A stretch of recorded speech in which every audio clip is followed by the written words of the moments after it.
ഞങ്ങൾ തന്നെ കാണുന്നത്. ആഴ്ച കണ്ടായിരുന്നു last week. Don't you remember? അതല്ല മിസ്സിനല്ല, അനീസനെ കണ്ടിട്ട് കൊറേ കാലായിന്ന് പറഞ്ഞു. അതാ ചോദിച്ചത്. അനീസിനെ കൊറേ കാലത്തിന് ശേഷം കാണുന്ന പോലെ ഉണ്ട്. അബൌട്ട് അത് ട്രെയിനിങ് ഒക്കെ കഴിഞ്ഞോ? ഹൗസ് സെറ്റ് കഴിഞ്ഞ മിസ്സിനെ മിസ്സേ. കാണുന്നില്ലല്ലോ. ആഹാ, എല്ലാരതും കഴിഞ്ഞോ? ഇപ്പോഴും നടന്നുകൊണ്ടിരിക്കുന്ന? ഓൺലൈനിൽ നടന്നുകൊണ്ടിരിക്കണ്ട മിസ്സേ. ഓൺലൈൻ ഇപ്പൊ സ്റ്റാർട്ട് ചെയ്തുള്ളൂ. ഓക്കെ അധികമായിട്ടില്ല. What about offline? ഓഫ്ലൈൻ എല്ലാരെയും കഴിഞ്ഞെന്ന് തോന്നുന്നു. കഴിഞ്ഞല്ലേ? അപ്പൊ എക്സ്പീരിയൻസ് കിട്ടിയല്ലോ അല്ലെ? എങ്ങനെയാ കിട്ടിയായിരുന്നോ? Did you handle classes? Yes. ഒരുപാട് എക്സ്പീരിയൻസ് ആയി. പഠിച്ചതുപോലെ തന്നെ ആയിരുന്നു അതോ? രണ്ടും ഉണ്ട്. കുറച്ച് സിമ്പിളാണ്, കുറച്ച് പഠിക്കാനും ഉണ്ട്. കുറച്ച് സിമ്പിൾ ആണ്, പക്ഷെ കുറച്ച് ഡിഫിക്കൽട്ട് ആണെന്നാ? അതെന്താ? അല്ല, നമ്മള് ചില കാര്യങ്ങൾ പോയിട്ട് എക്സ്പീരിയൻസ് ചെയ്യണ നല്ല നല്ല അടിപൊളിയാണ്, കുട്ടികളായിട്ട് ഇന്ററാക്ട് ചെയ്യണതും കാര്യങ്ങളൊക്കെ. പക്ഷെ ക്ലാസ് റൂം മാനേജ് ചെയ്യാന്ന് പറഞ്ഞത് അത്ര സിമ്പിൾ അല്ലാന്ന് മനസ്സിലായി. Yes, that's the thing. നമ്മൾ കറക്റ്റ് അത് തൊട്ടറിയുമ്പോഴേ അതിന്റെ അവസ്ഥ മനസ്സിലാവുള്ളൂ. നമ്മളിപ്പോ പഠിക്കുമ്പോ അല്ലേ ഈസി അല്ലേ, നമുക്ക് അങ്ങനെ ചെയ്യാം, ഇങ്ങനെ വന്നാ ഇങ്ങനെ ആക്കാന്നൊക്കെ നമ്മൾ വിചാരിക്കും. പക്ഷെ ആ സിറ്റുവേഷനിൽ എത്തുമ്പോ നമ്മൾ എങ്ങനെ ചെയ്യുന്നു എന്നുള്ളത് അപ്പോഴാണ് അറിയാം നമ്മൾ എന്തൊക്കെ. റൈറ്റ്? Yes yes. അതെ.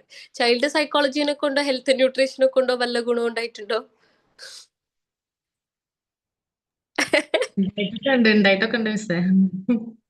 നിങ്ങള് ചിലപ്പോ നിങ്ങളത് റെക്കഗ്നൈസ് ചെയ്യാത്തത് കൊണ്ടായിരിക്കും. പക്ഷെ നിങ്ങൾ യൂസ് ചെയ്യുന്ന ഓരോ സ്ട്രാറ്റജിയിലും നിങ്ങൾ പഠിച്ച കാര്യങ്ങൾ വരും കേട്ടോ. അതിപ്പം കുട്ടികളെ ഹാൻഡിൽ ചെയ്യുന്ന വേ ആയിക്കോട്ടെ, ഇപ്പൊ എന്തെങ്കിലും ഒരു പ്രോബ്ലം സോൾവ് ചെയ്യുന്നതായിക്കോട്ടെ, നിങ്ങൾ പഠിച്ച കാര്യങ്ങൾ തന്നെയാണ് നിങ്ങൾ അവിടെ അപ്ലൈ ചെയ്യുന്നുണ്ടാവുക. Maybe you are not realising it. അതാണ്. അല്ല, പ്രസന്റേഷൻ എന്തുണ്ട് അവസ്ഥ? ഇനി ആരും ഉണ്ടാവില്ല, ഇനി ആർക്കും ഒന്നും പറയാനുണ്ടാവില്ല. മിസ്സിന്റെ ഒക്കെ കഴിഞ്ഞു. ഞാനൊക്കെ നല്ല കുട്ടിയായിട്ട് ഇവിടെ ഒക്കെ കഴിഞ്ഞിട്ടിരിക്കാം. മാത്രമേ കഴിഞ്ഞിട്ടുള്ളൂ. അതെ, അതാണ് ഞാൻ പറഞ്ഞത്. എന്റെ പുതിയ ബാച്ചിന്റെ എല്ലാരും പ്രസന്റേഷനും കഴിഞ്ഞു. It is done. നിങ്ങൾ അവരെ കാട്ടി സീനിയർ ആണ്, എന്നിട്ടും കഴിഞ്ഞില്ല. നാണക്കേടാണേ. എന്റെ കുട്ടികൾ എല്ലാവർക്കും ഇങ്ങനെ മടി, വേഗം എടുത്തോട്. അതെ, ആകെ ഞാൻ ഒരൊറ്റ എന്റെ അടുത്ത് ലാസ്റ്റ് ക്ലാസ് പറഞ്ഞായിരുന്നു, ഉറപ്പ് ഈ ഒരു ഡേറ്റിന് നമ്മള് പ്രസന്റേഷൻ ചെയ്തിരിക്കും അങ്ങനെ എന്നൊക്കെ പറഞ്ഞിട്ട് ചില ആൾക്കാർ പോയിട്ടുണ്ടായിരുന്നു. ഇവിടെ ആ പറഞ്ഞ ആൾക്കാരിവിടെ അവരൊക്കെ വീഡിയോ ഓഫ് ആക്കിയിട്ട് വീഡിയോ ഓഫ് ആക്കിട്ട് പോയി. അഫ്നി എന്ന് പറഞ്ഞിട്ടുണ്ടായിരുന്നത് ഞാൻ എന്തായാലും അടുത്ത ക്ലാസ്സിൽ എടുക്കും. നിങ്ങളുടെ എവിടെയോ പ്ലീസ് ടേൺ ഓഫ് ക്യാമറ. നമുക്ക് നോക്കണല്ലോ അവർ അവിടെ തന്നെ ഉണ്ടോ അഥവാ ഇല്ലേ, നമുക്ക് അറിയണ്ടേ. അറ്റ്ലീസ്റ്റ് അൺമ്യൂട്ട് ചെയ്തൊന്ന് സംസാരിക്ക്. എന്റെ ഫോൺ അവിടെ വെച്ചിട്ട് നടക്കാൻ പോയിട്ടുണ്ടാവും പ്രോബബ്ലി. അവളവിടെ എന്തായാലും റിപ്ലൈ ചെയ്യേണ്ടതാ, ഫോൺ അവിടെ വെച്ചെവിടെയും പോയിട്ടോ. അഫ്നിതല്ലടാ, ഇത് മറ്റേ അഫ്നിതല്ലേ? ആണല്ലോ അല്ലെ? അതന്നല്ലേ? സഫ്ന, സഫിയ, റെയ്ഹാന, ജസീല, ആസിയ, ഇവരെ ജസ്റ്റ് സേ ഹലോ. മിസ് ഞാൻ ഉണ്ട്, എനിക്കില്ല. കറക്റ്റ് ഇപ്പൊ ഒരു ഗസ്റ്റ് വന്നിട്ടുണ്ട്, ഒരു കല്യാണ വിളിയായിട്ട്. അപ്പൊ ഞാൻ ഓഫായിട്ട് ഇങ്ങനെ അടുക്കളയിൽ ഇരിക്കാം. അവിടെ ഉണ്ടായാ മതി. What about others? റെയ്ഹാന എവിടെയോ പോവാൻ തോന്നുന്നു, ഹെൽമെറ്റ് ഒക്കെ ഇട്ടിട്ട്. വീഡിയോ ഓൺ ആക്കാത്ത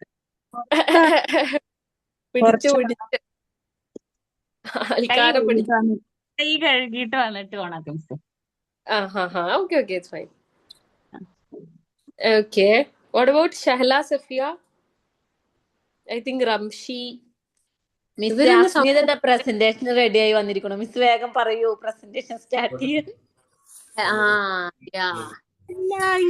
സൈക്കോളജി അല്ലല്ലോ, സൈക്കോളജി അല്ലല്ലോ. ആഹാ ആഹാ. പക്ഷെ ആരൊക്കെയോ വാക്കൊക്കെ പറഞ്ഞായിരുന്നു, പ്രസന്റേഷൻ അടുത്ത ക്ലാസ് എന്തായാലും പ്രസന്റേഷൻ എന്നൊക്കെ. മിസ് അടുത്ത സൈക്കോളജി ക്ലാസ്സിലാണ് നമ്മൾ ഉദ്ദേശിച്ചത്. അതാണ് നമ്മൾ ഉദ്ദേശിച്ചത്. നിങ്ങളെ മിസ് ഹെൽത്ത് ആൻഡ് ന്യൂട്രീഷൻ അല്ലേ ഇന്ന്? പക്ഷെ ഹെൽത്ത് ആൻഡ് ന്യൂട്രീഷൻ വരെ നമ്മൾ വിചാരിച്ചിരുന്ന ക്ലാസ് ഉണ്ടാവില്ലല്ലോ. അതുകൊണ്ട് പിന്നെ ബാക്ക് അടിച്ചു. അതുകൊണ്ടാണ് മിസ് ഇവരൊക്കെ ക്ലാസ് കയറിയത് തന്നെ തോന്നി. അല്ലെങ്കിൽ കേറൂല. ക്ലാസ്സിൽ കയറും മിസ്, അത് മിസ്സാക്കൂല. സോ ലെറ്റ് സ്റ്റാർട്ട് ആ ക്ലാസ് അല്ലേ? സ്റ്റാർട്ട് ചെയ്താലോ? ഹെൽത്ത് ആൻഡ് ന്യൂട്രീഷൻ തന്നെയാണ് കേട്ടോ. നമുക്ക് ആ ഒരു ഇത് കംപ്ലീറ്റ് ചെയ്തിട്ട് നമുക്ക് ഇനി സൈക്കോളജി പഠിക്കാം. Okay miss. എല്ലാരും നോട്ട്സ് കംപ്ലീറ്റ് ചെയ്തില്ലേ?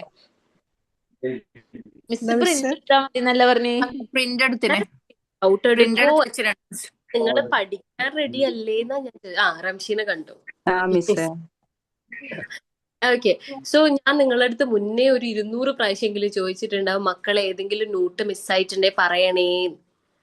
ഒരാൾ എൻ്റെ അടുത്ത് പറഞ്ഞിട്ടില്ല. ഞാൻ തന്നെ തപ്പി പിടിച്ച് ഹെൽത്ത് ആൻഡ് ന്യൂട്രീഷനില് ചാപ്റ്റേഴ്സ് ഇട്ടിട്ടുണ്ടായിരുന്നോ? അതാ മിസ് അന്ന് ഞാൻ ചോദിച്ചേ, വളരെ കുറച്ച് നോട്ട്സ് എല്ലാം നമുക്ക് തന്നിട്ടേ ഉള്ളൂ. അപ്പൊ മിസ് പറഞ്ഞു ഞാൻ നോക്കിയില്ലേ. ആ അല്ല, ഏത് ചാപ്റ്ററിൻ്റെതെന്ന് നിങ്ങൾ നോക്കിയില്ല? ഏതൊക്കെയാണ് മിസ്സായിട്ടുള്ള എല്ലാ ഫസ്റ്റ് ചാപ്റ്ററും സെക്കൻഡ് ചാപ്റ്ററും മിസ് സെൻഡ് ചെയ്തിന് ഹെൽത്തിന്റെ. ഇപ്പൊ ഞാനെല്ലാം സെൻഡ് ചെയ്ത്. Everything is there, right? Second ഒക്കെ ഇപ്പോഴാ മിസ് അയച്ചെന്ന്. Yes, that's correct. ഞാനിവിടെ ടിക്കറ്റ് വെച്ചിട്ടുണ്ട്. അപ്പൊ നമ്മളെല്ലാം നോട്ട്സ് കംപ്ലീറ്റ് ചെയ്തല്ലേ? ചൈൽഡ് സൈക്കോളജി ആയിക്കോട്ടെ, ഹെൽത്ത് ആൻഡ് ന്യൂട്രീഷൻ കംപ്ലീറ്റ് അല്ലേ? കാരണം ചെക്ക് ചെയ്തിട്ടാണ് ഞാനിപ്പോ അയച്ചേക്കുന്നത്. ഇനി നിങ്ങളും കൂടി ഒന്ന് ചെക്ക് ചെയ്യുക. എല്ലാ ചാപ്റ്റേഴ്സിനും നോട്ട്സ് ഉണ്ട് കേട്ടോ. ഒന്നിനും നോട്ട്സ് ഇല്ലാതില്ല. Okay okay. So let start. നമ്മൾ ആ ഒരു സാധനങ്ങൾ, ഒരു ഫസ്റ്റ് എയ്ഡ് കിറ്റിൽ വേണ്ടുന്ന സാധനങ്ങളാണ് ലാസ്റ്റ് പറഞ്ഞു നിർത്തിയത്. നെക്സ്റ്റ് വരുന്നത് duties of the first aid unit. എന്തൊക്കെയാണ് ഫസ്റ്റ് എയ്ഡ് യൂണിറ്റിൽ ചെയ്യേണ്ടത്? യൂണിറ്റ് എന്തൊക്കെയാണ് ചെയ്യുക?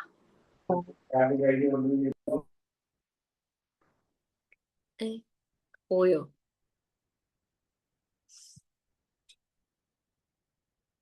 ഹലോ, ആൻസർ പറയൂ. ഫസ്റ്റ് എയ്ഡ്, ഇപ്പൊ നിങ്ങളൊരു ഇപ്പൊ ഒരു എമർജൻസി സിറ്റുവേഷൻ വന്നു എന്നിരിക്കുക, നിങ്ങൾ എന്താ അതിൽ വായിച്ചു നോക്കിയിട്ട് ആൻസർ പറയരുതേ. ഇത് എടുത്തില്ലല്ലോ. Duties of the first aid unit എന്തൊക്കെ സാധനങ്ങൾ എന്നുള്ളത് മാത്രമേ എടുത്തുള്ളൂ. അതിന് താഴെ ഉള്ളതൊന്നും നമ്മൾ പറഞ്ഞില്ലല്ലോ. സാധനങ്ങളെ പറഞ്ഞുള്ളൂ. അപ്പൊ പറഞ്ഞേ, ഒരു എമർജൻസി സിറ്റുവേഷനിൽ നിങ്ങൾ എങ്ങനെ റിയാക്ട് ചെയ്യാ? What will you do? ആ സമയത്ത് എന്താണ് ആവശ്യമെങ്കിൽ അത് കൊടുക്കും. ആ സമയത്ത് എന്താണോ തോന്നുന്നത്. അതല്ല, ഇപ്പൊ അറ്റ്ലീസ്റ്റ് ഒരു കുട്ടി വീണിട്ട് മുറി അയക്കാന്നുവെച്ചെങ്കില് വേഗം കുട്ടീനെ എണീപ്പിച്ചിട്ട് എന്താ പരിക്ക് പറ്റിയെന്ന് ചെക്ക് ചെയ്യും. ഞാന് മുന്നേ ക്ലീൻ ആക്കും. ഫസ്റ്റ് നിങ്ങൾ ആദ്യം നോക്കേണ്ടത്, you have to think about yourself. Okay, first aid എന്ന് പറയുന്നത് നമ്മൾ അടുത്തുണ്ടെങ്കിൽ അത് നമ്മളെ റെസ്പോൺസിബിലിറ്റി തന്നെയാണ്. പക്ഷെ നമുക്ക് അതിനുള്ള ധൈര്യം ഇല്ല എന്നുണ്ടെങ്കിൽ അവിടെ നിന്നിട്ട് അറിയാത്ത പണി ചെയ്യാൻ പാടില്ല. ഒന്നാമത് ഇതിനെ പറ്റി വലിയ ഐഡിയ ഇല്ല, അല്ലെങ്കിൽ ബ്ലഡ്, ഞാൻ അന്ന് പറഞ്ഞ ബ്ലഡൊക്കെ കണ്ടു കഴിഞ്ഞാൽ തല ഇറങ്ങുന്ന ആൾക്കാരാണ് ആണെന്നുണ്ടെങ്കിൽ നിങ്ങൾ എന്നെ മാറി നിൽക്കുക, അറിയുന്ന ആരെങ്കിലും വിളിച്ചു കൊണ്ടുവരിക. അതാണ് നിങ്ങൾ ചെയ്യേണ്ടത്. അതാണ് നിങ്ങൾ കൊടുക്കുന്ന ഫസ്റ്റ് എയ്ഡ്. ഓക്കെ, പക്ഷെ നിങ്ങൾക്ക് ധൈര്യം ഉണ്ട്, അത് ഹാൻഡിൽ ചെയ്യാൻ പറ്റുന്നതാണെങ്കിലാണ് ഈ സംഭവങ്ങൾ വരുന്നത്. ആസ് എ ഹ്യൂമൻ ബീങ് നമ്മൾ ഇത് അറിഞ്ഞിരിക്കണം. കാരണം എല്ലാ സിറ്റുവേഷനിലും നമുക്ക് വിളിക്കാൻ ഒരാൾ ഉണ്ടാവണം എന്നില്ല, റൈറ്റ്? അല്ലേ? എപ്പോഴും നമ്മൾ ആൾക്കാരുടെ കൂട്ടത്തിൽ തന്നെ ഉണ്ടാവണമെന്നില്ല. അതിപ്പം സ്കൂളിലല്ല, സ്കൂളിൽ എന്തായാലും ഉണ്ടാവും. പക്ഷെ എന്തെങ്കിലും ഒരു പേഴ്സണൽ ഇതിൽ ഇരിക്കുന്ന സമയത്ത് നമ്മൾ ഒറ്റക്കാണെന്നുണ്ടെങ്കിൽ നമ്മൾ അറിയണം എന്താണ് ചെയ്യേണ്ടത്, എങ്ങനെയൊക്കെയാണ് ചെയ്യേണ്ടത് നമ്മൾ അറിയണം. അപ്പം ഓഫ്കോഴ്സ് അറിഞ്ഞിരിക്കേണ്ട കാര്യങ്ങളാണ് ഇതൊക്കെ. ഓക്കെ, ഞാൻ അന്ന് പറഞ്ഞിട്ടുണ്ട്, ചില ആൾക്കാർ ചെയ്യുന്ന ഈ മൂവിയിലൊക്കെ കാണുന്ന പോലെ ഏതെങ്കിലും കുട്ടി വീണിട്ട് മുറിവ് പറ്റിയിട്ടുണ്ടെങ്കിൽ ഓടിച്ചെന്ന് വാരി എടുക്കുക, അങ്ങനത്തെ ഒരു ഡ്രമാറ്റിക് സീനൊക്കെ നമ്മള് കാണാറുണ്ട് മൂവിയിൽ. പക്ഷെ അതൊന്നും ഒരിക്കലും ചെയ്യാൻ പാടില്ല. ഞാൻ അന്ന് പറഞ്ഞിട്ടുണ്ടായിരുന്നു, സ്പൈനൽ കോഡിന് ഇഞ്ചുറി വന്നിട്ടുണ്ടെന്നുണ്ടെങ്കിൽ അന്ന് ഓർമ്മ ഉണ്ടായത് അങ്ങനെ തന്നെ കിടത്തണം. That's right. അങ്ങനെ എടുക്കാൻ പാടില്ല. നമുക്ക് ആദ്യത്തെ ഇത് റിഫ്ലെക്സ് ആക്ഷനിൽ വരെ ആ കുട്ടീനെ വേഗം പോയിട്ട് എണീപ്പിക്കാൻ, നിർത്താൻ, 2 ചാട്ടം ചാടിക്കും, ഇങ്ങനെയൊക്കെയാണ് നമുക്ക് തോന്നുക. പക്ഷെ അങ്ങനെ ചെയ്യരുത്. നമുക്ക് പറയാൻ പറ്റുമല്ലോ, ഇപ്പം തലയൊക്കെ അടിച്ച് വീണതായി ആണെങ്കിൽ നമ്മൾ എത്രത്തോളം മൂവ് ചെയ്യുന്നു അത്രത്തോളം റിസ്ക് കൂടുതലായിരിക്കും. ഓക്കെ, അപ്പം നമ്മൾ കറക്റ്റ് ഫസ്റ്റ് മനസ്സിലാക്കേണ്ടത് സിറ്റുവേഷൻ ആണ്. ഇതെന്താണ് പറ്റിയത്, എവിടെയാണ് ഇഞ്ചുറി ആയിട്ടുള്ളത്, ഇതാണ് നമ്മൾ ആദ്യം മനസ്സിലാക്കേണ്ടത്. Okay, so duties of the first aid unit എന്ന് പറയുന്നത് to provide first aid immediately at the time of need. ഞാൻ പറഞ്ഞിട്ടുണ്ട് ഫസ്റ്റ് എയ്ഡിന്റെ ഒരു ടൈം എന്ന് പറയുന്നത് നമ്മൾ ഗോൾഡൻ അവർ എന്നാണ് പറയാം. എന്താണ് മലയാളത്തിൽ പറയുകയാണെങ്കിൽ സുവർണ നിമിഷം എന്നോ അങ്ങനെ എന്തോ പറയും. അതായത് ഈ ഇഞ്ചുറി ഉണ്ടായിട്ടുള്ള ഫസ്റ്റിലത്തെ മണിക്കൂർ, ആദ്യത്തെ മണിക്കൂർ, അതില് നമ്മൾ സുവർണ അവസരം എന്നൊക്കെ പറയാം. അതില് നമ്മൾ എന്തൊക്കെ ചെയ്യുന്നു അതാണ് ആ മനുഷ്യന്റെ ഫ്യൂച്ചറിനെ ഫ്യൂച്ചറിനെ ഡിസൈഡ് ചെയ്യുന്നത്. ആ സമയത്ത് നമ്മൾ കയ്യും കെട്ടി നിൽക്കുകയാണെന്നുണ്ടെങ്കിൽ ചിലപ്പോൾ 1 മണിക്കൂർ കഴിഞ്ഞ ആള് വടിയാവും. പക്ഷെ നമ്മൾ എന്തെങ്കിലും ചെയ്തിട്ടുണ്ടെങ്കിൽ ചിലപ്പം ആ ഒരു ജീവൻ നമുക്ക് രക്ഷിക്കാൻ പറ്റി എന്നിരിക്കാം. And second thing, to collect all the first aid materials. എപ്പോഴും നമ്മൾ ഫസ്റ്റ് എയ്ഡ് കിറ്റ് തൂക്കി പിടിച്ചോണ്ടാണോ നടക്കുക? ആണോ? അല്ല അല്ല. അപ്പൊ ഉള്ളത് എവിടുന്ന നമ്മൾ കളക്ട് ചെയ്യുക എന്നിട്ട് ചെയ്യാം. അത് ആദ്യമേ അറിഞ്ഞിരിക്കണം. എന്റെ ക്ലാസ്സിൽ ഇന്ന സ്ഥലത്താണ് ഫസ്റ്റ് എയ്ഡ് കിറ്റ് ഉള്ളത്. അപ്പൊ ഈ ഭയങ്കര ഇങ്ങനെ എമർജൻസി സിറ്റുവേഷനിൽ നമ്മൾ അത് സെർച്ച് ചെയ്യാൻ പോകരുത്.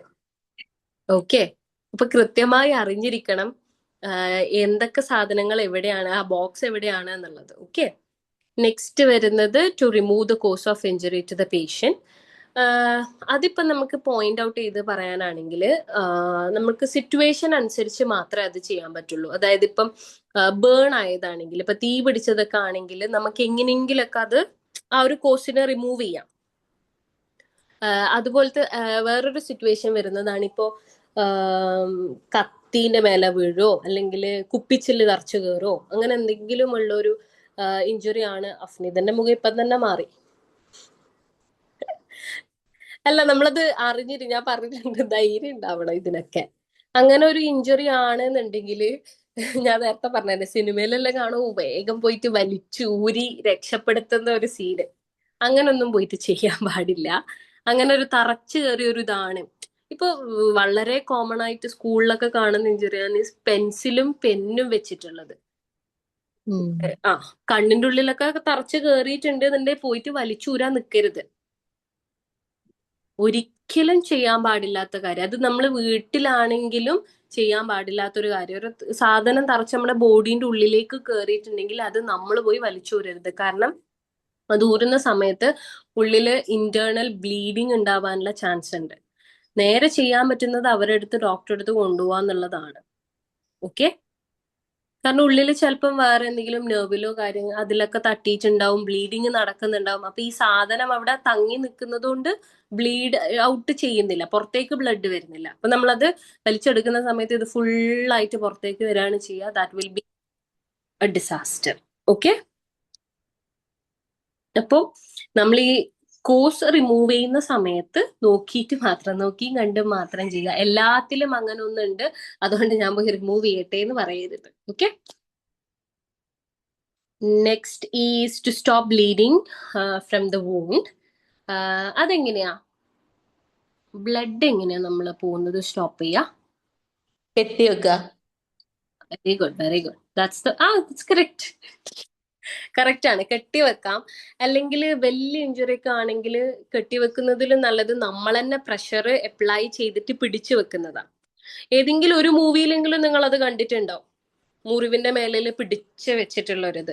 അത് വളരെ നല്ലൊരു കാര്യം. അങ്ങനെയാണ് നമ്മൾ നോർമലി ചെയ്യാറുള്ളത്. ആൻഡ് ഓൾസോ ചെറിയ ചെറിയ മുറിവൊക്കെ ആണെങ്കിൽ ഇപ്പൊ നമ്മളെ കിച്ചണിന് കൈ മുറിഞ്ഞാൽ നമ്മൾ എന്താ ചെയ്യുക? മഞ്ഞപ്പൊടി ഇടുക. ചിലപ്പോ ഇങ്ങനെ കൈ ഇങ്ങനെ അമർത്തി പിടിച്ചാല് കുറച്ച് കഴിഞ്ഞാൽ നിക്കും. കൈ പിന്നെ കൈ ഇങ്ങനെ ഉയർത്തി വെച്ചാൽ ഉയർത്തി വെച്ചിട്ട് വെള്ളം കുടിക്കാൻ പറയും. ഉയർത്തി വെച്ചിട്ട് ഉയർത്തി പിടിക്കുക. അതാണ് ചെയ്യേണ്ടത്. എലവേറ്റ് ചെയ്ത് വെക്കാം.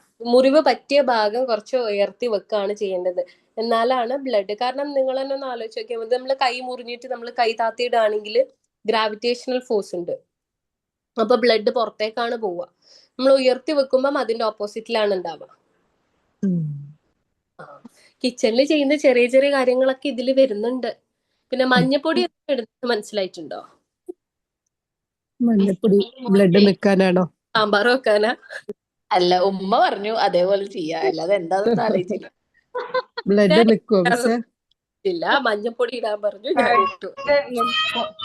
അല്ല, അപ്പൊ നിങ്ങൾ സ്കൂളിൽ എന്ത് ചെയ്യും? സ്കൂളിൽ മഞ്ഞൾപ്പൊടി, ഒരു കെട്ട് മഞ്ഞൾപ്പൊടിയും കൊണ്ടാ പോവാ? കിച്ചണിക്ക് ഓടേണ്ടി വരും സ്കൂളിൽ. അതായത് ഈ ടർമറിക് എന്ന് പറയുന്നത് ഒരു നല്ലൊരു, എന്താ പറയാ, ആന്റി ബാക്ടീരിയൽ, അതായത് ഡിസിൻഫെക്റ്റൻ എന്നൊക്കെ പറയും. ഡെറ്റോളൊക്കെ പോലത്തെ ഒരു സാധനമാണ് ഈ ടർമറിക് എന്ന് പറയുന്നത്. ഇൻഫെക്ഷനെ തടയുന്ന ഒരു സാധനമാണ് ടർമറിക്. പണ്ട് കാലത്ത് ഡെറ്റോൾ എല്ലാ വീട്ടിലും ഇല്ലാത്തത് കൊണ്ടാണ് അവർ ഡെറ്റോളിന് പകരം എന്ത് യൂസ് ചെയ്തത്? മഞ്ഞൾ യൂസ് ചെയ്തത്.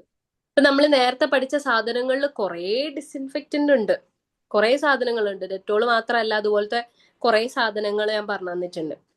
അപ്പം അതിലേതെങ്കിലും യൂസ് ചെയ്താൽ മതി, അല്ലാതെ നേരെ കഞ്ഞിപ്പുരയിൽ പോയിട്ട് കുറച്ച് മഞ്ഞൾപ്പൊടി എടുത്തിട്ട് വരണ്ട.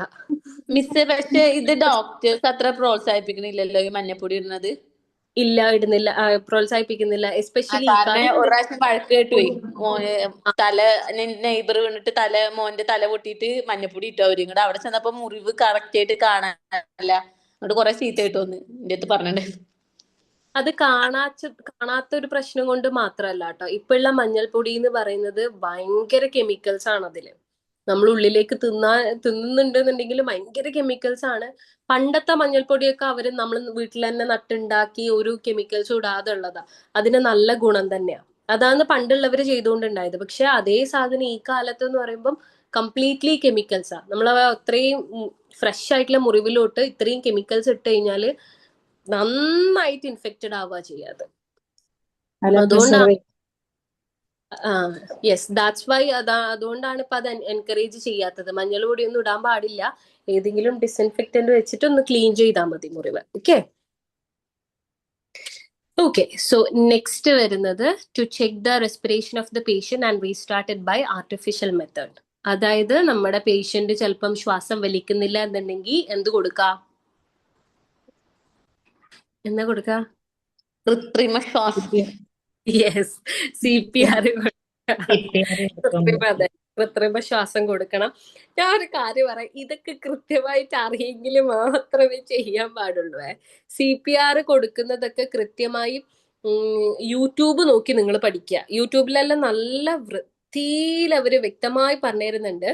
പക്ഷെ ചെയ്ത് ശീലമുണ്ടെങ്കിൽ മാത്രം അത് ചെയ്യുന്നതാണ് നല്ലതെന്ന് ഞാൻ പറയും. കാരണം നമ്മള് നെഞ്ചിൽ പ്രസ് ചെയ്യുന്ന ഒരു ഭാഗം ഉണ്ട്, അതിലൊരു പാർട്ട് ഉണ്ട്. ആ നെഞ്ചിൽ പ്രസ് ചെയ്യുന്നത് നമ്മൾ ഭയങ്കര ശക്തിയിൽ പ്രസ് ചെയ്ത് കഴിഞ്ഞാല് ഈ പേഷ്യന്റിന്റെ വാരിയല് പൊട്ടിപ്പോവും. ഇതൊക്കെ ഭയങ്കര ഡെലിക്കേറ്റ് ആയിട്ടുള്ള സാധനമാണ്.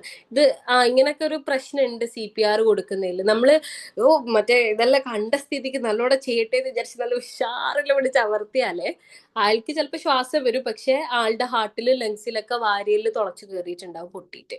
പിന്നെ അയാൾ അതിന് വേറെ ട്രീറ്റ്മെന്റ് എടുക്കേണ്ടി വരും. അതുകൊണ്ട് നിങ്ങൾക്ക് അത്രയും കോൺഫിഡൻസ് ഉണ്ട്. കാരണം ഇതിന് പ്രാക്ടീസ് വേണം. CPR ജസ്റ്റ് കണ്ടുപഠിച്ചാൽ മാത്രം പോരാ, നമ്മള് കൊടുത്തിട്ടും ശീലം ഉണ്ടാവണം. എന്നാലാണ് കറക്റ്റ് പ്രഷറും. മിസ്, അത് എങ്ങനെ ശീലിക്കാനാ? അപ്പൊ വയ്യാത്തവര് നമ്മുടെ മുന്നിക്ക് വരുമോ നിങ്ങളൊന്ന് CPR ട്രെയിൻ ചെയ്യാൻ?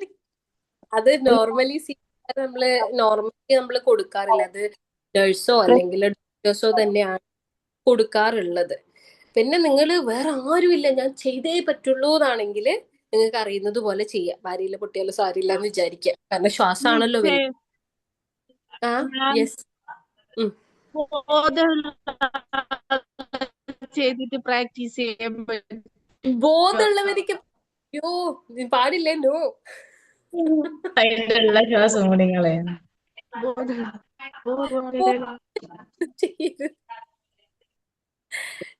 മിസ്സേ വെറുതെ പ്രാക്ടീസിന് വേണ്ടിട്ട് ചെയ്തൂടെ? ബോധേ പോയിട്ടുള്ളൂ, ശ്വാസം ഉണ്ട്. അല്ല, ഞാൻ അതായത് ഹാർട്ട് സ്റ്റോപ്പ് ചെയ്യുമ്പോൾ നമ്മൾ ഏത് പ്രഷറിൽ കൊടുക്കണം എന്നുള്ളത് അത് സ്റ്റോപ്പായ ഹാർട്ടിൽ തന്നെ ചെയ്യണം. അടിക്കുന്ന ഹാർട്ടിൽ കൊണ്ടുപോയി ചെയ്താൽ ചിലപ്പോൾ വേറെ എന്തെങ്കിലും പ്രശ്നം വരും. കാരണം അങ്ങനെ പ്രഷറൈസ് ചെയ്യരുത് നമ്മുടെ ഹാർട്ടിനെ ഒന്നും നമ്മള്. അതുകൊണ്ട് എനിക്ക് തോന്നുന്ന ഇങ്ങനത്തെ എക്സ്ട്രീമിറ്റി ഒക്കെ ഉണ്ടെന്നുണ്ടെങ്കിൽ നിങ്ങൾ വേറൊരാളെ ഹെൽപ്പ് വാങ്ങിക്കുന്ന തന്നെയാണ് നല്ലത്. But if you are confident you can do it. ഞാൻ പറഞ്ഞല്ലോ, പ്രഷർ, പിന്നെ ഇതിന് കൗണ്ടും ഉണ്ട്. ലൈക്ക് 1 to 7 വരെ കൗണ്ട് ചെയ്യുക, ഒരു സെക്കൻഡ് സ്റ്റോപ്പ് ചെയ്യുക, വീണ്ടും 1 to 7 കൗണ്ട് ചെയ്യുക, അങ്ങനെ ഒരു സംഭവം കൂടി ഉണ്ട്. വെറുതെ പിടിച്ച് അമർത്തുന്നതല്ല CPR എന്നുള്ളത്.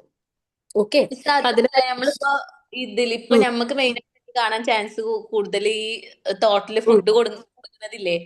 ഞാൻ അത് യെസ് ഇടയ്ക്കിടയ്ക്ക് കാണുന്നുണ്ട് കേട്ടോ. ആ വീഡിയോ കുട്ടികള് ചങ്കിലൊക്കെ പെട്ടെന്ന് ഇപ്പോ എന്താ ചെയ്യാൻ ഉം. പറ്റാത്ത ചെയ്യാന്നുള്ളത് അത് ഞാൻ ഇടയ്ക്കിടയ്ക്ക് നോക്കിയിട്ടുണ്ട്.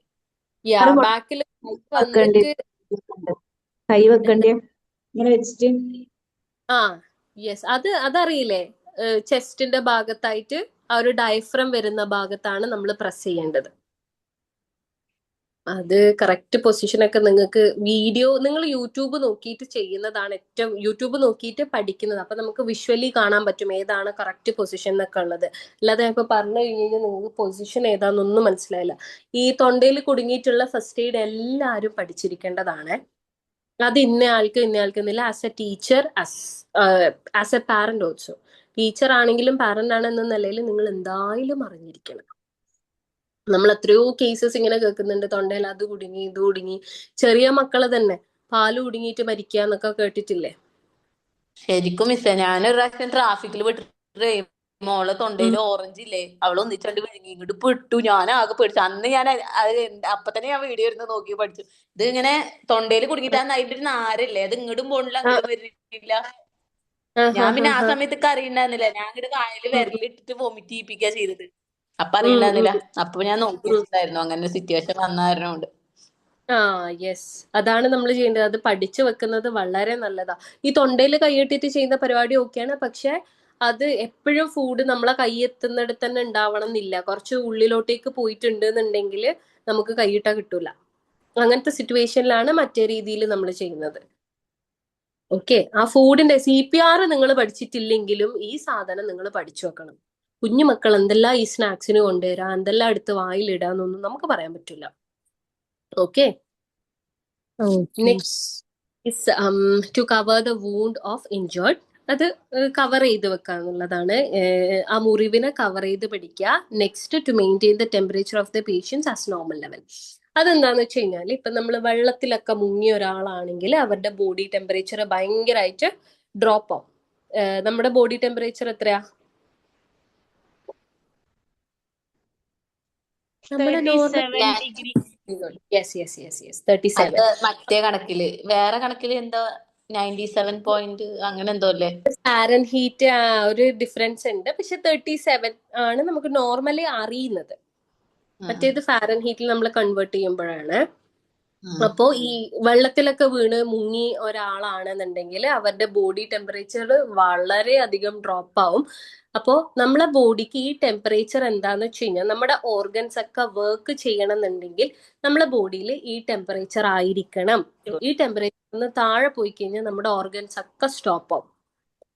ഇപ്പൊ നമ്മളൊരു മെഷീനിൽ മര്യാദക്ക് ഓയിൽ ഇട്ടിട്ടില്ലെങ്കിൽ ആ മെഷീൻ വർക്ക് ആവോ? ഇല്ല. അതുപോലെ നമ്മുടെ ഉള്ളിലുള്ള സാധനങ്ങൾ വർക്ക് ചെയ്യണമെങ്കിൽ ഈ 37 ഡിഗ്രി എന്ന് പറയുന്നത് വളരെ ഇമ്പോർട്ടന്റ് ആണ്.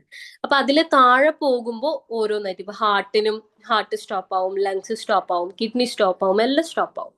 അപ്പൊ അതാണ് ഈ നോർമൽ ലെവലിൽ നമ്മൾ ടെമ്പറേച്ചർ കൊണ്ടുപോകണം. ഈ വെള്ളത്തിലെല്ലാം വീണിട്ട് കൊണ്ടുവന്നു കഴിഞ്ഞാൽ കണ്ടിട്ടില്ലേ, കയ്യും കാലും ചൂടാക്കി കൊടുക്കുക, യെസ്, അതാണ് ചെയ്യുന്നത്. ഈ തല ഇറങ്ങി വീണ് കഴിഞ്ഞാൽ തന്നെ നമ്മുടെ ആളെ തൊട്ടുനോക്കിയാൽ മനസ്സിലാവും നല്ല ഐസ് പോലെ ഉണ്ടാവും. അവരുടെ ടെമ്പറേച്ചർ നല്ല ഡ്രോപ്പ് ആയിട്ടുണ്ടാവും. അതായത് അവരുടെ ബോഡി മര്യാദക്ക് ഫങ്ഷൻ ചെയ്യില്ല ആ ഒരു ടെമ്പറേച്ചർ ആണെന്നുണ്ടെങ്കിൽ. ഓക്കെ, അതാണ് ഈ നോർമൽ ടെമ്പറേച്ചറിൽ നമ്മൾ മെയിൻറ്റെയിൻ ചെയ്യണം. അതിപ്പം ബ്ലാങ്കറ്റ് കൊണ്ട് പൊതിയലോ അല്ലെങ്കിൽ നമുക്ക് പറ്റുന്ന വിധത്തിൽ ഒരു ചൂട് കൊടുക്കാം. Got it? Okay, so next വരുന്നത് when is first aid necessary and how. ഇനിയിപ്പോ നമ്മൾ ഓരോന്നായിട്ട് പറയാൻ പോവാണ്. ഇന്ന ഒരു സിറ്റുവേഷൻ ആണെങ്കിൽ എന്തൊക്കെ ചെയ്യണം, അതായത് തല ഇറങ്ങി വീണ എങ്ങനെയാ, ബ്ലീഡിങ് വന്ന എങ്ങനെയാ, ഇനിയിപ്പോ അഥവാ എല്ല് പൊട്ടിയതാണെങ്കിൽ എങ്ങനെയാ, സ്നേക്ക് ബൈറ്റ് ആണെങ്കിൽ എങ്ങനെയാ, ഇതൊക്കെയാണ് ഇനി നമ്മൾ ഡിസ്കസ് ചെയ്യാൻ പോകുന്നത്. ഓക്കെ, ഇപ്പം എല്ലാത്തിന്റെയും കോമൺ ആയിട്ടാണ് പറഞ്ഞത്. ഇനി ഓരോന്നും ഡിഫറൻഷിയേറ്റ് ചെയ്ത് പഠിക്കാൻ പോവാം. Okay, so what is this fainting? Fainting എന്ന് പറഞ്ഞാൽ എന്താ? തലചുറ്റലാണ്. Very good. തലചുറ്റി വീണാ നമ്മൾ എന്ത് ചെയ്യും? ഇപ്പൊ നമ്മളെ കൂടെ ഉള്ള ഒരാളെ തലചുറ്റി വീണ് നമ്മൾ എന്ത് ചെയ്യും? വെറുതെ നോക്കിക്കോ? നമ്മള് വെള്ളം തളിക്കും. അതാണല്ലോ ശീലം, അതാണല്ലോ പഠിച്ചതല്ലേ. അപ്പൊ തന്നെ മുഖത്ത് വെള്ളം കോരി ഒഴിക്കാം. റൈറ്റ്? ആദ്യം ഒന്ന് ആ തട്ടി മിസ്സേ. വിളിച്ചു നോക്കൂലേ? ഇങ്ങടല്ലേ എന്താ തള്ളം തിരക്ക്. യെസ്. ആദ്യം നമ്മള് വിളിക്കൂ അവരുടെ വിളിക്കൂ. ഈ പേര് വിളിക്കുന്നതെല്ലാം നമ്മളെ റിഫ്ലെക്സ് ആക്ഷനിൽ അങ്ങനെ വന്നോളും. ഈ പേര് വിളിക്കുന്നത് എന്തിനാന്ന് വെച്ച് കഴിഞ്ഞാല് ആ ഒരു ബോധം കിടുന്ന സമയത്ത് നമ്മളെ ബ്രെയിന് കംപ്ലീറ്റ്ലി അൺകോൺഷ്യസ് ആവാണ് ചെയ്യുന്നത്. അപ്പൊ ഏറ്റവും പരിചയമുള്ള സ്റ്റിമുലസ് കൊടുത്തു കഴിഞ്ഞാൽ ചിലപ്പോൾ നമ്മുടെ ബ്രെയിന് റെസ്പോണ്ട് ചെയ്തേക്കാം. അതുകൊണ്ടാണ് പേര് വിളിക്കുന്നത്. ഹലോ ഹലോ എന്നൊക്കെ പറയുന്നതിലും നല്ലത് അവരുടെ പേര് വിളിക്കുന്നത് തന്നെയാണ്. ഓക്കെ, കുറച്ച് ബോധത്തിലേക്ക് കൊണ്ടുവരാൻ ഏറ്റവും നല്ലത് അവരുടെ പേര് വിളിക്കുന്നതാണ്.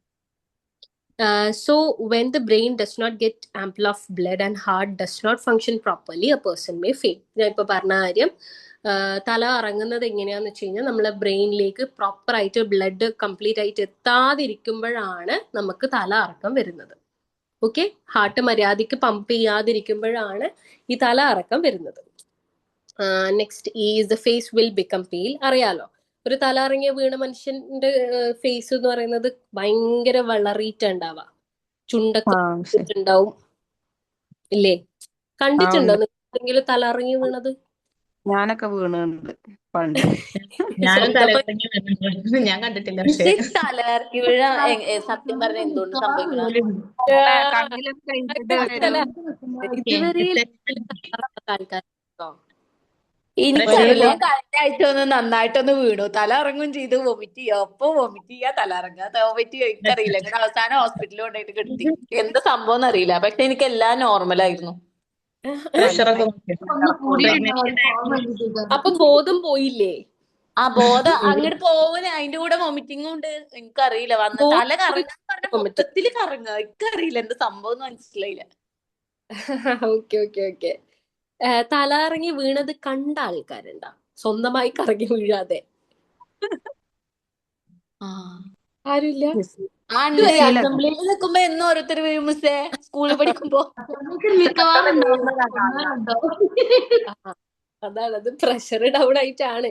അപ്പൊ ഇവര് കാണുമ്പോൾ തന്നെ നമുക്ക് മനസ്സിലാവും അവര് ഭയങ്കര വളറിയിട്ടാണ് ഉണ്ടാവുക. ലൈക്ക് മുഖത്തെ ഇതൊക്കെ കളറൊക്കെ പോയി അങ്ങനെയാണ് ഉണ്ടാവുക. അതാണ് ഈ സെക്കൻഡ് പോയിന്റ് പറയുന്നത്. The speed of breathing will be decreased. അവർ ശ്വാസം വലിക്കുന്നുണ്ടോ എന്ന് തട്ടി ചിലപ്പോൾ നേരിയ ശ്വാസം ഉണ്ടാവും, ചിലപ്പോൾ ബ്രീത്തേ ചെയ്യുന്നുണ്ടാവില്ല. ബ്രീത്ത് ചെയ്യുന്നില്ലെങ്കിൽ ഉടനെ CPR കൊടുക്കുക എന്നുള്ളതാണ്. ബ്രീത്ത് ചെയ്യുന്നുണ്ടെങ്കിൽ നമുക്ക് പേര് വിളിച്ച് ഉണർത്താം. ഓക്കെ, അപ്പോൾ ട്രീറ്റ്മെന്റിൽ വരുന്നത് person should be given fresh air. നമുക്ക് എല്ലാവർക്കും ഉള്ള സ്വഭാവമാണ് ഒരാൾ തലറങ്ങി വീണ ചുറ്റും കാഴ്ച കാണാൻ വന്ന് നിൽക്കുക. Sorry, Famida is asking something. What is she asking? Lesson pick.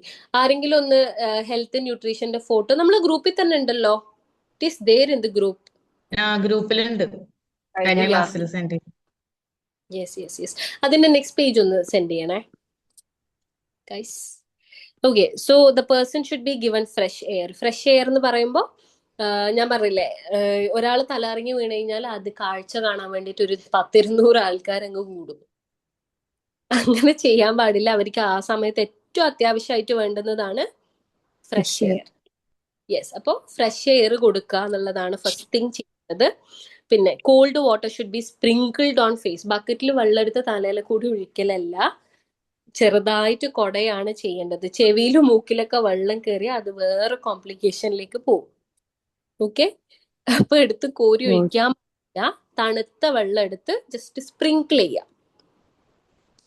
Okay, so next വരുന്നത് patient should be made to live with live അല്ല കേട്ടോ, ലൈ ആണ്. അതായത് പേഷ്യന്റിന് കിടത്ത കാല് മേലോട്ടേക്ക് പൊക്കുക, ഹെഡിനെ കാട്ടിയ മുകളിൽ കാല് വരണം. അതെന്തിനായിരിക്കും? Why is that? കാല് മേലോട്ടേക്ക് കിടക്കുക. ബ്ലഡ് ഇതാവാനാണോ? Blood very good. സ്മൂത്താവാൻ. ഓൾറെഡി പഠിച്ചു കഴിഞ്ഞാൽ ഈ ഫെയിന്റിങ് എന്തുകൊണ്ടാണ് വരുന്നത്? ബ്രെയിനിൽ ബ്ലഡ് കുറയുമ്പോഴാണ് വരുന്നത്. അപ്പൊ നമ്മള് തറയിൽ കാല് പൊക്കി കിടക്കുന്ന സമയത്ത് ബ്രെയിനിലേക്കുള്ള ബ്ലഡ് കൂടും. അതിനു വേണ്ടിയിട്ടാണ് ഈ കാല് പൊക്കിയിട്ട് കിടത്താന്ന് പറയുന്നത്. പിന്നെ ക്ലോത്ത് ഷുഡ് ബി ലൂസൻഡ്. അതായത് ഇപ്പൊ ടൈ ഒക്കെ കെട്ടിയിട്ടുള്ള ഒരാളാണ്, ഷർട്ടൊക്കെ കഴുത്തറ്റം വരെ ഇട്ടിട്ടുള്ള ഒരാളാണെങ്കിൽ ശ്വസിക്കാൻ ഭയങ്കര ബുദ്ധിമുട്ടായിരിക്കും. ആൻഡ് ഓൾസോ ഇപ്പം ലേഡീസ് ആണെങ്കിൽ ഭയങ്കര ടൈറ്റ് ആയിട്ടുള്ള ഡ്രസ്സൊക്കെ ആണെങ്കിൽ അതൊക്കെ ഒന്ന് ലൂസ് ചെയ്ത് കൊടുക്കുക. കാരണം നമുക്കറിയാലോ, സ്കിന്നിൽ കൂടി നമ്മൾ ബ്രീത്ത് ചെയ്യുന്നുണ്ട്, അതറിയോ?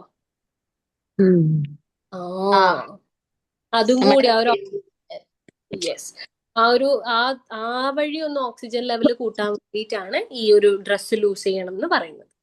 ഓക്കെ, സോ ഇതാണ് ഇറങ്ങി വീണാൽ നമ്മൾ ചെയ്യേണ്ടത്. Do you have any doubts? No, ma'am. No doubt. പല ടൈപ്പ് ഉണ്ടോ ഈ തല കറങ്ങി വീകല്?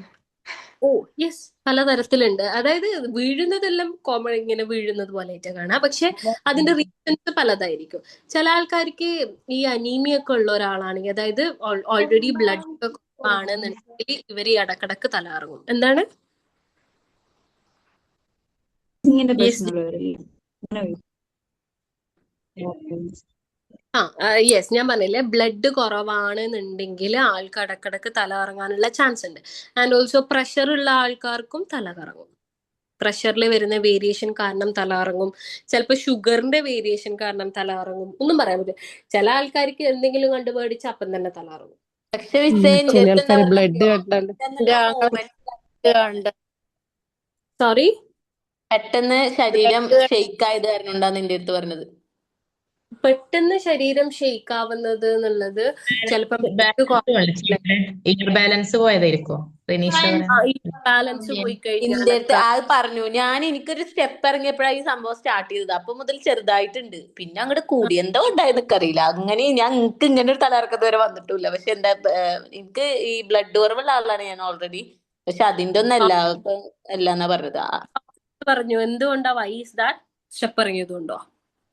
സ്റ്റെപ്പ് ഇറങ്ങിയപ്പോഴാണ് എനിക്ക് തലക്ക് ഇങ്ങനെ കറക്കം സ്റ്റാർട്ട് ചെയ്തത്. പിന്നെ എനിക്ക് ഇങ്ങനെ ചെറുതായിട്ട് ചുറ്റുണ്ടായിരുന്നു. പിന്നെ എന്റെ അടുത്ത് റെസ്റ്റ് എടുക്കാൻ പറഞ്ഞാണ് കിടന്നപ്പോ മൊത്തത്തിൽ കയ്യിൽ പോയി. കിടന്നപ്പോ മൊത്തം കറങ്ങ, കട്ടിലൊക്കെ കിടന്ന് ഇങ്ങനെ കറങ്ങ.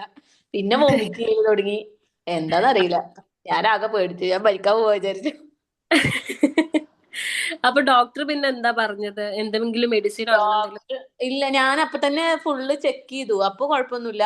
പിന്നെ ഞാൻ വിചാരിച്ചു എനിക്ക് ഈ ബ്ലഡ് കുറവിന്റെ ഉണ്ടാവലുണ്ട്. അപ്പം ഡോക്ടർ പറഞ്ഞു പെട്ടെന്ന് എങ്ങാനും കുനിഞ്ഞിട്ട് നിവർന്നോ അങ്ങനെയൊക്കെ ചോദിച്ചത് എന്റെ അടുത്ത്.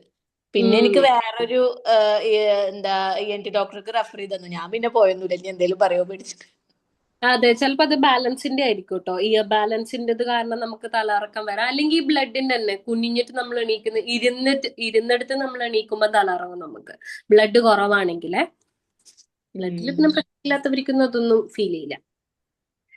So next is bleeding.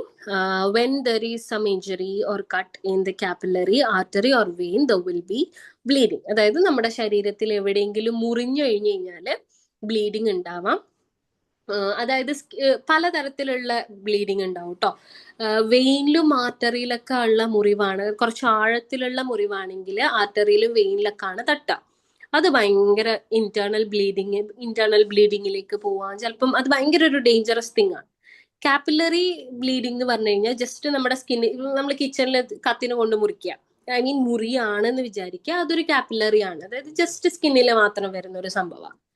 ഉള്ളിലേക്ക് പോയി വെയിനിലൊക്കെ തട്ടി ആർട്ടറിയിലൊക്കെ തട്ടി കഴിഞ്ഞാലാണ് ഇന്റേണൽ ബ്ലീഡിങ്ങും അതിന്റെ മേലുള്ള കുറെ കോംപ്ലിക്കേഷൻസ് വരുന്നത്. Okay, next is treatment. അതിൽ നമ്മൾ എന്താ ചെയ്യേണ്ടതെന്ന് വെച്ച് കഴിഞ്ഞാൽ injured part should be raised above its original position. നമ്മൾ നേരത്തെ പറഞ്ഞത് കൈ മേലോട്ടേക്ക് പൊക്കി വെക്കുക എന്നുള്ളത്. അതിപ്പം മുറിഞ്ഞ പാർട്ട് ഏതാണോ അതൊന്ന് കുറച്ച് എലവേറ്റ് ചെയ്തു. ഇപ്പൊ കാല് മുറിഞ്ഞിട്ടുണ്ടെങ്കിൽ കാലൊന്ന് പൊക്കി വെക്കുക, കൈ ആണെങ്കിൽ കൈ പൊക്കി വെക്കാം, അങ്ങനെ. Skin should be readjusted. അതായത് സ്കിന്ന് നന്നായി കട്ടായി പോയിട്ടുണ്ട് എന്നുണ്ടെങ്കിൽ അത് അങ്ങനെ വിടാൻ പാടില്ല. നമ്മൾ കൂട്ടിപ്പിടിക്കുക എന്ന് പറയില്ലേ, അങ്ങനെ ചെയ്യണം കേട്ടോ. കാരണം അതങ്ങനെ നമ്മൾ തുറന്നു വിട്ട് കഴിഞ്ഞ് കഴിഞ്ഞാൽ ആ മുറിവ് ചിലപ്പം നമ്മൾ ഹോസ്പിറ്റലിലേക്ക് എത്തിക്കുന്നതിന്റെ ഇടയിൽ ഈ പേഷ്യന്റ് അനങ്ങും എങ്ങാനും ചെയ്ത് കഴിഞ്ഞാൽ ആ മുറിവ് ചിലപ്പം കൂടി. ഇപ്പൊ നമ്മളൊരു ബാഗ് അടക്കാണെന്ന് വിചാരിക്കും. ഒരു ബാഗിൽ നമ്മൾ നിറയെ തുണി ഇട്ടിട്ട് സിബ് അടച്ചു, ഇങ്ങനെയൊക്കെ കുത്തി കയറ്റിയിട്ടാണ് സിബ് അടച്ചേക്കുന്നത്. ഒരു സൈഡ് ഒന്ന് തുറന്നിട്ടുണ്ട്, ഒരു സൈഡ് ഒന്ന് പകുതി അത് ഓപ്പൺ ആയി വന്നു. എന്നിട്ട് അതും എടുത്ത് നമ്മൾ ട്രാവലിങ്ങിന് പോയി ഡെസ്റ്റിനേഷനിൽ എത്തുമ്പോഴത്തേക്ക് അത് കംപ്ലീറ്റ് ഓപ്പൺ ആവൂലേ? അതന്നെയാണ് മുറിവിൽ നടക്കുന്നത്. സോ ഒരു മുറിവ് ഉണ്ട് എന്നുണ്ടെങ്കിൽ, കുറച്ച് വലിയ മുറിവാണെന്നുണ്ടെങ്കിൽ അതൊന്ന് കൂട്ടിപ്പിടിക്കുക, അഡ്ജസ്റ്റ് ചെയ്തിട്ട് പിടിക്കുക. Okay, next is tincture or iodine should be applied and bandaged tightly.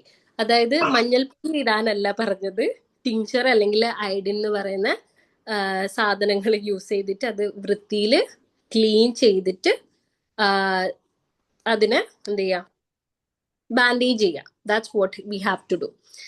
Next വരുന്നത് ഓക്കെ, അത്രയേ ഉള്ളൂ ബ്ലീഡിങ്ങിന്റെ കേസിൽ കേട്ടോ. നിങ്ങൾ പോയി സ്റ്റിച്ച് ഇടുവോ, ബാക്കി ചെയ്യുവോ, കാര്യങ്ങൾ ചെയ്യുവോ, അങ്ങനെയൊന്നും ചെയ്യേണ്ട കാര്യമില്ല.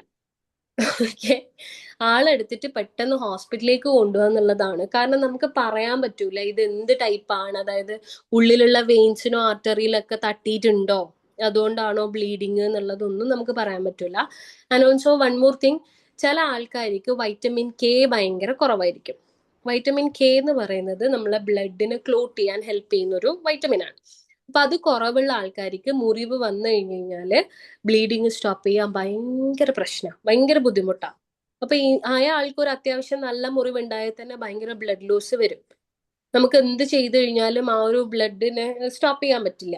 അപ്പം ഏറ്റവും നല്ല നമ്മളതിനെ കുറഞ്ഞ്, അതായത് ചെറിയ മുറിവില്ലേ സീനില്ല എന്നുള്ള രീതിയിൽ കാണാതെ നിങ്ങൾക്ക് തോന്നുകയാണെന്നുണ്ടെങ്കിൽ ഒന്ന് ഹോസ്പിറ്റലിലേക്ക് കൊണ്ടുപോകാന്നുള്ളതാണ് കേട്ടോ, ബ്ലീഡിങ് സ്റ്റോപ്പ് ചെയ്യുന്നില്ലെങ്കിൽ. ഓക്കെ, അപ്പം അതാണ്. ബ്ലീഡിങ് എന്താണ് ഇക്കോസ്പിരിൻ കുടിക്കുന്ന ആർക്കും ഉണ്ടാവും ബ്ലീഡിങ്. സോറി? ഹാർട്ടിന്റെ ഒരു മെഡിസിൻ കഴിക്കുന്നില്ലേ? ഓക്കെ.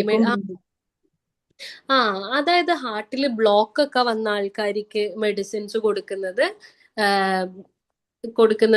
ഇത് ബ്ലഡ് സ്റ്റോപ്പ് ചെയ്യാനുള്ള ചാൻസ് വളരെ കുറവായിരിക്കും, കൈയൊക്കെ മുറിഞ്ഞു കഴിഞ്ഞാൽ. ഓക്കെ, പിന്നെ ആൻഡ് വൺ മോർ തിങ്, ഇപ്പൊ ഷുഗർ ഒക്കെ ഉള്ള ആളാണെങ്കിലും ഭയങ്കര ബുദ്ധിമുട്ടാവും കേട്ടോ. മുറിവൊക്കെ ആണെന്നുണ്ടെങ്കിൽ നമ്മൾ തന്നെ വീട്ടിൽ നിന്ന് ട്രീറ്റ് ചെയ്യാൻ നിന്ന് കഴിഞ്ഞാൽ, ചെറിയ മുറിവല്ലേ എന്ന് വിചാരിച്ച് ട്രീറ്റ് ചെയ്യാൻ നിന്ന് കഴിഞ്ഞാല് അത് വലിയ ഡിസാസ്റ്ററിലോട്ട് പോകും. അറിയില്ലേ, ഷുഗർ പേഷ്യൻസിന്റെ കേസ് നിങ്ങൾക്ക് അറിയില്ലേ? ഞാൻ എക്സ്പ്ലെയിൻ ചെയ്യാൻ. പെട്ടെന്നൊന്നും ഉണങ്ങൂലല്ലോ അവരത്.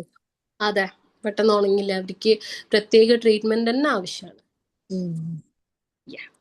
So next is the famous snake biting. പാമ്പ് കടിച്ചാൽ നമ്മൾ എന്ത് ചെയ്യും? പാമ്പ് കടിച്ചാൽ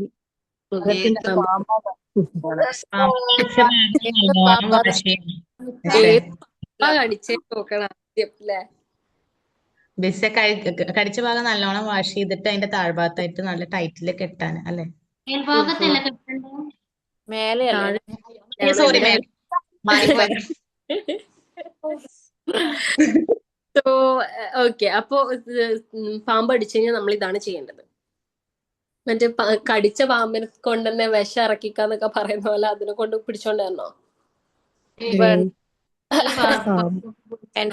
പാമ്പിന്റെ വഴിക്ക് പോയിട്ടുണ്ടാവും. നോക്കണം എന്ന് പറഞ്ഞതോ? ഓക്കെ, സോ സ്നേക്ക് ബൈറ്റിംഗ് വരുന്നത് ഒരു സ്ത്രീനെ ഇതേപോലെ പുല്ല് വെട്ടാൻ പോയപ്പോഴേ കടിച്ചിട്ടില്ലേ, അവരെ കയ്യിലുണ്ടായിരുന്ന കത്തി കൊണ്ടില്ലേ ആ പാമ്പ് കടിച്ച ഭാഗം കുത്തി കളഞ്ഞിട്ട് അവരിന് കെട്ടിയിട്ട് ആശുപത്രിക്ക് പോയി. അങ്ങനെ ചെയ്യാൻ പറ്റും? മുറിച്ച് കളഞ്ഞിട്ട് കൊണ്ടുപോകും അതിന്റെ ഒന്നും ആവശ്യം സത്യം പറഞ്ഞു കഴിഞ്ഞാൽ ഇല്ല കേട്ടോ. ഇതൊന്നും അറിവില്ലാത്തത് കൊണ്ടാണ്. കാരണം ആ കത്തിയിൽ എന്തൊക്കെ ഉണ്ട്, അതിൽ എന്തൊക്കെ സാധനങ്ങൾ ഉണ്ട് നമുക്ക് പറയാൻ പറ്റില്ല. എന്താ? പുല്ലില്ലേ, പശുവിന് കൊടുക്കാൻ പുല്ല് അരിഞ്ഞുകൊണ്ട് അങ്ങനെ ചെയ്യാം. സോ സ്നേക്ക് ബൈറ്റിങ്ങിൽ ഇപ്പം പറഞ്ഞല്ലോ, നമ്മൾ നല്ല വൃത്തിയിൽ തുടച്ച് കഴുകി വൃത്തിയാക്കിയിട്ട് കെട്ടുക എന്നുള്ളത് അതന്നെയാണ് കേട്ടോ ഫസ്റ്റ് എയ്ഡിൽ വരുന്നത്. പക്ഷെ കെട്ടുമ്പോൾ നന്നായിട്ട് സൂക്ഷിക്കണം. ഭയങ്കര ചില ഡോക്ടേഴ്സ് സോറി ടൈറ്റ് ആക്കി കെട്ടരുത്. ടൈറ്റ് ആക്കിയിട്ട് കെട്ടരുത് എന്ന് പറഞ്ഞു കഴിഞ്ഞാൽ ചെറിയ നേരിയൊരു ഫ്ലോ എങ്കിലും വേണം എന്നുള്ളതാണ്. കാരണം പല ഡോക്ടേഴ്സും പറഞ്ഞിട്ടുണ്ടായത് ഇപ്പൊ കടിച്ചത് ചേരയോ മറ്റോ ആയിരിക്കും. ഇപ്പൊ നന്നായിട്ട് കെട്ടിയ സ്ഥിതിക്ക് കെട്ടിയത് കൊണ്ട് ബ്ലഡ് ക്ലോട്ട് ആയിട്ട് അവർക്ക് പിന്നെ വേറെ തരത്തിലുള്ള ട്രീറ്റ്മെന്റ് കൊടുക്കേണ്ടി വന്നിട്ടുണ്ട്.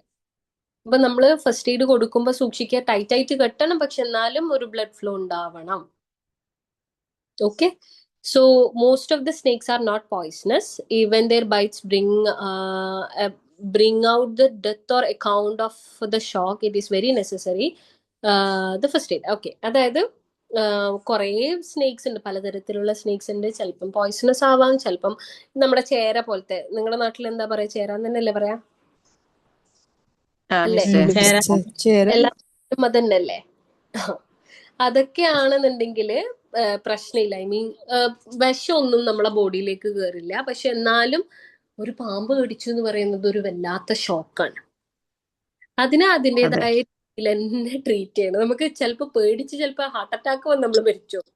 പാമ്പ് കടിച്ചിട്ട് ചിലപ്പോൾ മരിക്കൂലായിരിക്കും, പക്ഷെ പേടി കാരണം ഹാർട്ട് അറ്റാക്ക് വന്നേക്കാം. അതുകൊണ്ട് പറയാൻ പറ്റൂല. സോ അതിനെ ആ ഒരു സീരിയസ്നെസ്സിൽ തന്നെ ട്രീറ്റ് ചെയ്യാം. സോ അതുകൊണ്ടാണ് ഈ ഫസ്റ്റ് എയ്ഡ് ഭയങ്കര നെസസറി ആണെന്ന് പറയുന്നത്. Bandage should be use tightly above and below the wound. അതായത് നേരത്തെ പറഞ്ഞില്ലേ താഴെ മേലെ എന്നുള്ള ഡൗട്ട്, താഴെയും മേലെയും രണ്ട് സ്ഥലത്തേക്കും കെട്ടണം, 2 കെട്ട് കെട്ടണം. ശരി. ആ കറക്റ്റാ, ചക്ക വീണ് മൊയില് ചത്തു, കറക്റ്റാ. സോ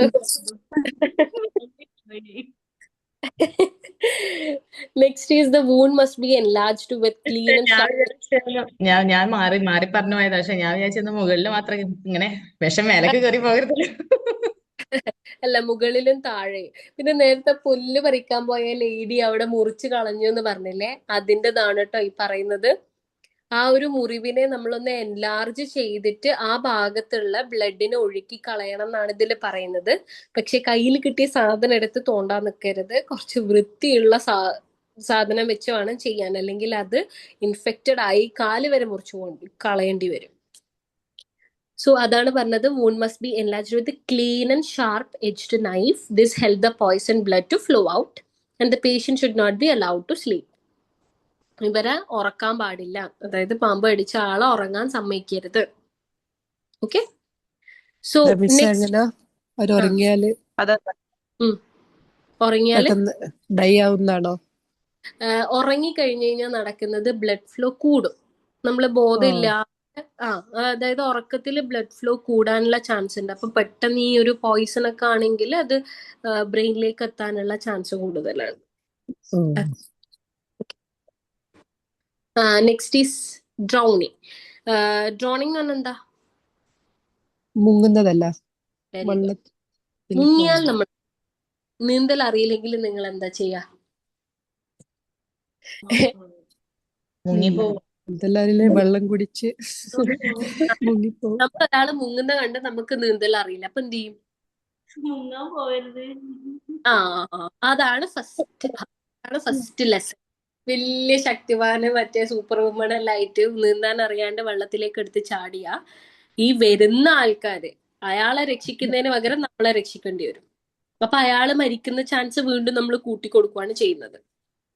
സോ അറിയാത്ത പണിക്ക് നിൽക്കരുത്. ഇപ്പൊ നീന്തലൊക്കെ അറിയാം, സ്വിമ്മിങ് ഒക്കെ നന്നായിട്ട് അറിയാന്നുണ്ടെങ്കിൽ ചാടിയിട്ട് രക്ഷിക്കാം. അറിയുന്നില്ലെങ്കിൽ അവിടെ നിന്നാൽ മതി, അറിയുന്ന ആരെങ്കിലും വിളിക്കാം. Okay okay. പക്ഷെ നമ്മൾ ആ ഒരു ടെൻഷനിൽ എന്തൊക്കെ ചെയ്യാന്ന് നമുക്ക് പറയാൻ പറ്റില്ല കേട്ടോ, എസ്പെഷ്യലി മദേഴ്സ്. നമ്മളിപ്പോ സ്വന്തം കുട്ടി മുന്നിൽ നിന്ന് മുങ്ങുന്നു എന്ന് പറയുമ്പോൾ നമ്മൾ ഒരിക്കലും നമുക്ക് നീന്തൽ അറിയോ ഇല്ലയോ എന്നൊന്നും നമ്മൾ ചിന്തിക്കൂല. നമ്മളും ചാടും വെള്ളത്തില്. ആ അതാണ് പറയുന്നത്. അങ്ങനത്തെ സീരിയസ് സിറ്റുവേഷനിൽ ചിലപ്പോ നമ്മൾ ഇമോഷണലി തിങ്ക് ചെയ്തിട്ട് ആ ഒരു എടുത്തുചാട്ടം കാരണം നമ്മളും മുങ്ങും കുട്ടിയും മുങ്ങും, രക്ഷിക്കാൻ വരുന്നവർക്ക് 2 ആൾക്കാരെ ഹെൽപ്പ് ചെയ്യേണ്ടി വരും. അതൊക്കെ ഭയങ്കര ഒരു ബുദ്ധിമുട്ടായിട്ട് മാറും കേട്ടോ. പക്ഷെ ആ സിറ്റുവേഷനിൽ നമുക്ക് പറയാൻ എങ്ങനെയാണ് തിങ്ക് ചെയ്യാന്നുള്ളത്. That's the thing.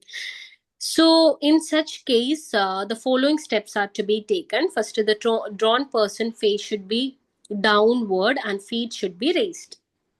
അതറിയില്ലേ, സൈഡിലേക്ക് ഇങ്ങനെ ചെരിച്ചു വെക്കുക. അതെന്തിനാ ചെരിച്ചു വെക്കുന്നത്? വെള്ളം പോവാനോ, വെള്ളം പുറത്തേക്ക് പോവാനാണോ? വെള്ളം പുറത്തേക്ക്, ദാറ്റ്സ് കറക്റ്റ്. യാ, അതായത് നമ്മൾ നേരെ വെക്കുകയാണെന്നുണ്ടെങ്കിൽ പുറത്തേക്ക് വരുന്ന വെള്ളം വീണ്ടും മൂക്കിലും വായിലേക്ക് തന്നെയാണ് തിരിച്ചു കയറി പോവുക. അത് വീണ്ടും കോംപ്ലിക്കേഷൻസ് ഉണ്ടാക്കും. അതുകൊണ്ടാണ് സൈഡിലേക്ക് തിരിച്ചു വെക്കണം എന്ന് പറയുന്നത്. പിന്നെ കാല് എലവേറ്റ് ചെയ്ത് വെക്കണം. And next, his waste should be pressed with both hands. Waste എന്ന് പറഞ്ഞു കഴിഞ്ഞാൽ വയറിൽ നന്നായിട്ട് പ്രസ് ചെയ്യുക, കാരണം നന്നായിട്ട് വെള്ളം കുടിച്ചിട്ടുണ്ടാവും. അപ്പൊ വയറ്റിന്ന് വെള്ളം കളയാൻ വേണ്ടിയിട്ടാണ് ഈ പ്രസ് ചെയ്യണം എന്ന് പറയുന്നത്. Next is the person should be dried up with warm towel or hot water bottle.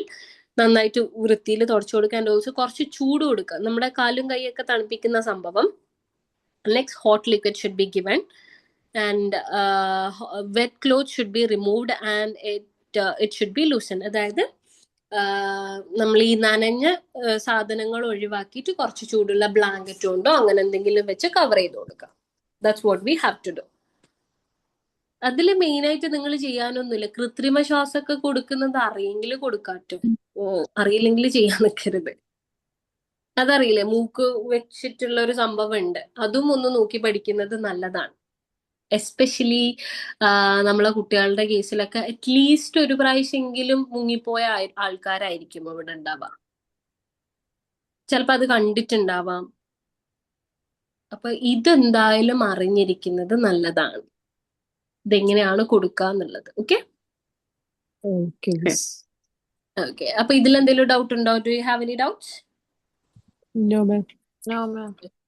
Miss ഫസ്റ്റത്തെ പോയിന്റ് ഇല്ലേ, first drown person face should be downward and feet മൊത്തത്തില് തെരിച്ച് കിടത്താനാ? മൊത്തത്തിൽ ചെരിച്ചല്ല, ഫേസ് മാത്രം ഒരു ഫേസ് സൈഡിൽ. മാത്രം. കാരണം നമുക്ക് വയറ്റിൽ അമർത്താനുണ്ടല്ലോ, വയറ്റിൽ പ്രസ് ചെയ്യണ്ടേ. Okay okay. ഓക്കെ. സോ ഒരു സൈഡിലേക്ക് നിങ്ങൾക്ക് ചെരിച്ച് കടത്തുന്നുണ്ടെങ്കിലും കുഴപ്പമില്ല. അതായത് വെള്ളം പുറത്തേക്ക് വരാൻ തുടങ്ങി കഴിഞ്ഞു കഴിഞ്ഞാൽ നിങ്ങൾക്ക് കംപ്ലീറ്റ്ലി ഒരു സൈഡിലേക്ക് ചെരിച്ച് കടത്താം കേട്ടോ. വയറ്റിൽ പ്രസ് ചെയ്തിട്ടാണ് പുറത്തേക്ക് കളയാൻ തുടങ്ങി കഴിഞ്ഞു കഴിഞ്ഞാൽ ഒരു സൈഡിലേക്ക് ചെരിച്ച് കടത്താം. ഓക്കെ. ഓക്കെ. നെക്സ്റ്റ് എന്താ, ഒന്ന് പോയിട്ട് ചെയ്ത് നോക്കണം. എന്താ വെള്ളം കുടിച്ചിട്ട് ചെരിഞ്ഞ് കിടന്നോക്കെ.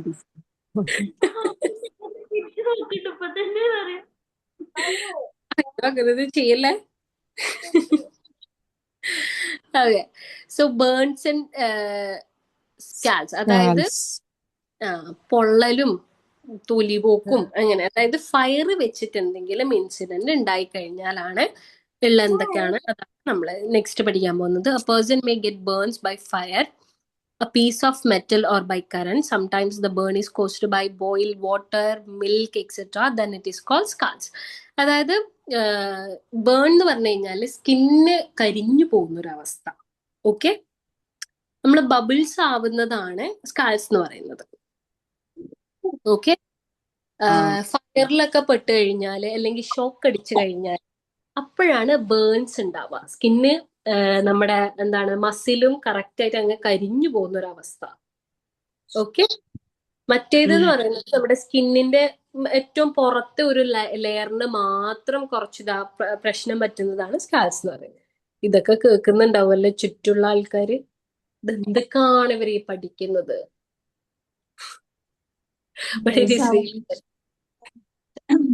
നഴ്സിംഗ് കൂടി പഠിക്കണ്ട. അല്ല, ഇത് വളരെയധികം അറിഞ്ഞിരിക്കണം കേട്ടോ. കാരണം നമ്മുടെ കൈ തന്നെ ഇപ്പം ചായ കയ്യിൽ തട്ടിയിട്ട് മറിഞ്ഞു കഴിഞ്ഞു കഴിഞ്ഞാൽ അത് ചെറിയ പൊള്ളലാണ് നമ്മൾ വിശ്വസിക്കും. ചിലപ്പം പറയാൻ പറ്റില്ല, അത് ഭയങ്കരമായിട്ട് ബേൺ ഉള്ളിലേക്ക് പോയിട്ടുണ്ടെങ്കിൽ അത് ഭയങ്കര ഉള്ളിലേക്ക് ഇൻഫെക്ഷൻ ഒക്കെ കയറാനുള്ള ചാൻസ് ഉണ്ട്. അപ്പൊ നമ്മൾ അതിനനുസരിച്ചിട്ട് ഏത് ടൈപ്പ് ആണെന്ന് നിങ്ങൾ ആദ്യം അറിയണം. ഈ പൊള്ളിയത് ഏത് ടൈപ്പ് ആണെന്നുള്ളത് നിങ്ങൾ അറിഞ്ഞിരിക്കണം. So the burned place should be wash by clean water. ആദ്യം ചെയ്യേണ്ടത് ആ ഒരു ബേൺ ആയ ഭാഗം നമ്മൾ നന്നായിട്ട് കഴുകുക. If the patient has fainted, try to bring him to the sense. അതായത് ഇപ്പം ചായയൊക്കെ ഭയങ്കരമായിട്ട് മറിഞ്ഞിട്ടുണ്ടെങ്കിൽ പ്രശ്നം തന്നെയാണ്. ചെറിയ ചെറിയ പൊള്ളല്, ചെറുതായിട്ട് തട്ടിയ പൊള്ളലൊക്കെ ആണെങ്കിൽ ബോധമൊന്നും പോവില്ല. പക്ഷേ വലിയ ഫയർ അല്ലെങ്കിൽ ഷോക്ക് അടിച്ചതൊക്കെ ആണെങ്കിൽ ചിലപ്പം ബോധം പോയിട്ടുണ്ടാവും. ബോധം പോയ ആളാണെങ്കിൽ നിങ്ങൾ ഈ പൊള്ളലിനെ ട്രീറ്റ് ചെയ്യുന്നതിന് മുന്നേ ആളെ തിരിച്ച് സെൻസിലേക്കാണ് കൊണ്ട് ചെന്നെത്തിക്കേണ്ടത്. അതായത് ബോധം വരുത്തിക്കാനുള്ള ഫസ്റ്റ് എയ്ഡ് ആണ് നിങ്ങൾ കൊടുക്കേണ്ടത്. ഓക്കെ, കാരണം ശ്വാസമൊക്കെ നിന്ന് പോയിട്ടുണ്ടെങ്കിൽ പിന്നെ നിങ്ങൾ സ്കിന്ന് നോക്കി ഇരുന്നിട്ട് കാര്യമില്ല. സോ ആന്റിസെപ്റ്റിക് ഓയിൻമെന്റ് for burn should be applied. Antiseptic ആയിട്ടുള്ള ഒരു ഓയിൻമെന്റ് നിങ്ങൾ അപ്ലൈ ചെയ്ത് കൊടുക്കാം. Coconut oil and clean water are also helpful in side burning. അതായത് ചെറുതായിട്ടുള്ള ഒരു ബേണിംഗ് ആണെന്നുണ്ടെങ്കിൽ വെളിച്ചെണ്ണ തേക്കുന്നത് നല്ലതാണ്. അതറിയായിരിക്കും അല്ലെ നിങ്ങൾക്ക് ഓൾറെഡി. ഉപ്പ് നല്ലതാ? ഉപ്പ് നല്ലതല്ല. ഐ മീൻ ഫ്രഷ് ആയിട്ട് നിങ്ങൾ ഉപ്പ് പോയിട്ട് വെക്കണ്ട, വെളിച്ചെണ്ണ വെക്കുന്നതാണ് ഏറ്റവും നല്ലത്. ടൂത്ത് പേസ്റ്റ് ഒരിക്കലും വെക്കാൻ പാടില്ല. Never ever. കുറെ കാലം ടൂത്ത് പേസ്റ്റ് വെച്ചത്. പിന്നെയാണ് തേച്ചത്. പിന്നെ പറഞ്ഞോളുമൊക്കെ മാറി. ഒരിക്കലും ചെയ്യാൻ ഹണി നല്ലതാണോ? ഹണി ഹണി നല്ലതാണ്. ഹണി നല്ലതാ. ഹണി എന്തുകൊണ്ടാ വെക്കുന്നതെന്ന് വെച്ചാൽ ഹണി, കോക്കനട്ട് ഇതൊക്കെ എന്തുകൊണ്ടാ യൂസ് ചെയ്യുന്നതെന്ന് വെച്ച് കഴിഞ്ഞാല് ഈ ഹണിക്കും കോക്കനട്ടിനെല്ലാം നമ്മുടെ അന്തരീക്ഷത്തു നിന്നും മോയ്സ്ചറിനെ വലിച്ചെടുക്കാനുള്ള പവർ ഉണ്ട്. അപ്പൊ ഒരു കൂളിംഗ് തരും. നമ്മുടെ ആ ഒരു നമുക്കറിയാലോ പൊള്ളലേറ്റ് കഴിഞ്ഞു കഴിഞ്ഞാൽ നമുക്ക് ആദ്യം വേണ്ടത് അതിനൊന്ന് തണുപ്പിക്കുക എന്നുള്ളതാ. എന്തെങ്കിലും ഒരു തണുത്ത സാധനം എടുത്ത് വെക്കുക എന്നുള്ള. അപ്പൊ ഒരു കൂളിംഗ് എഫക്റ്റിന് വേണ്ടിയിട്ടാണ് നമ്മൾ ഇത് യൂസ് ചെയ്യുന്നത്.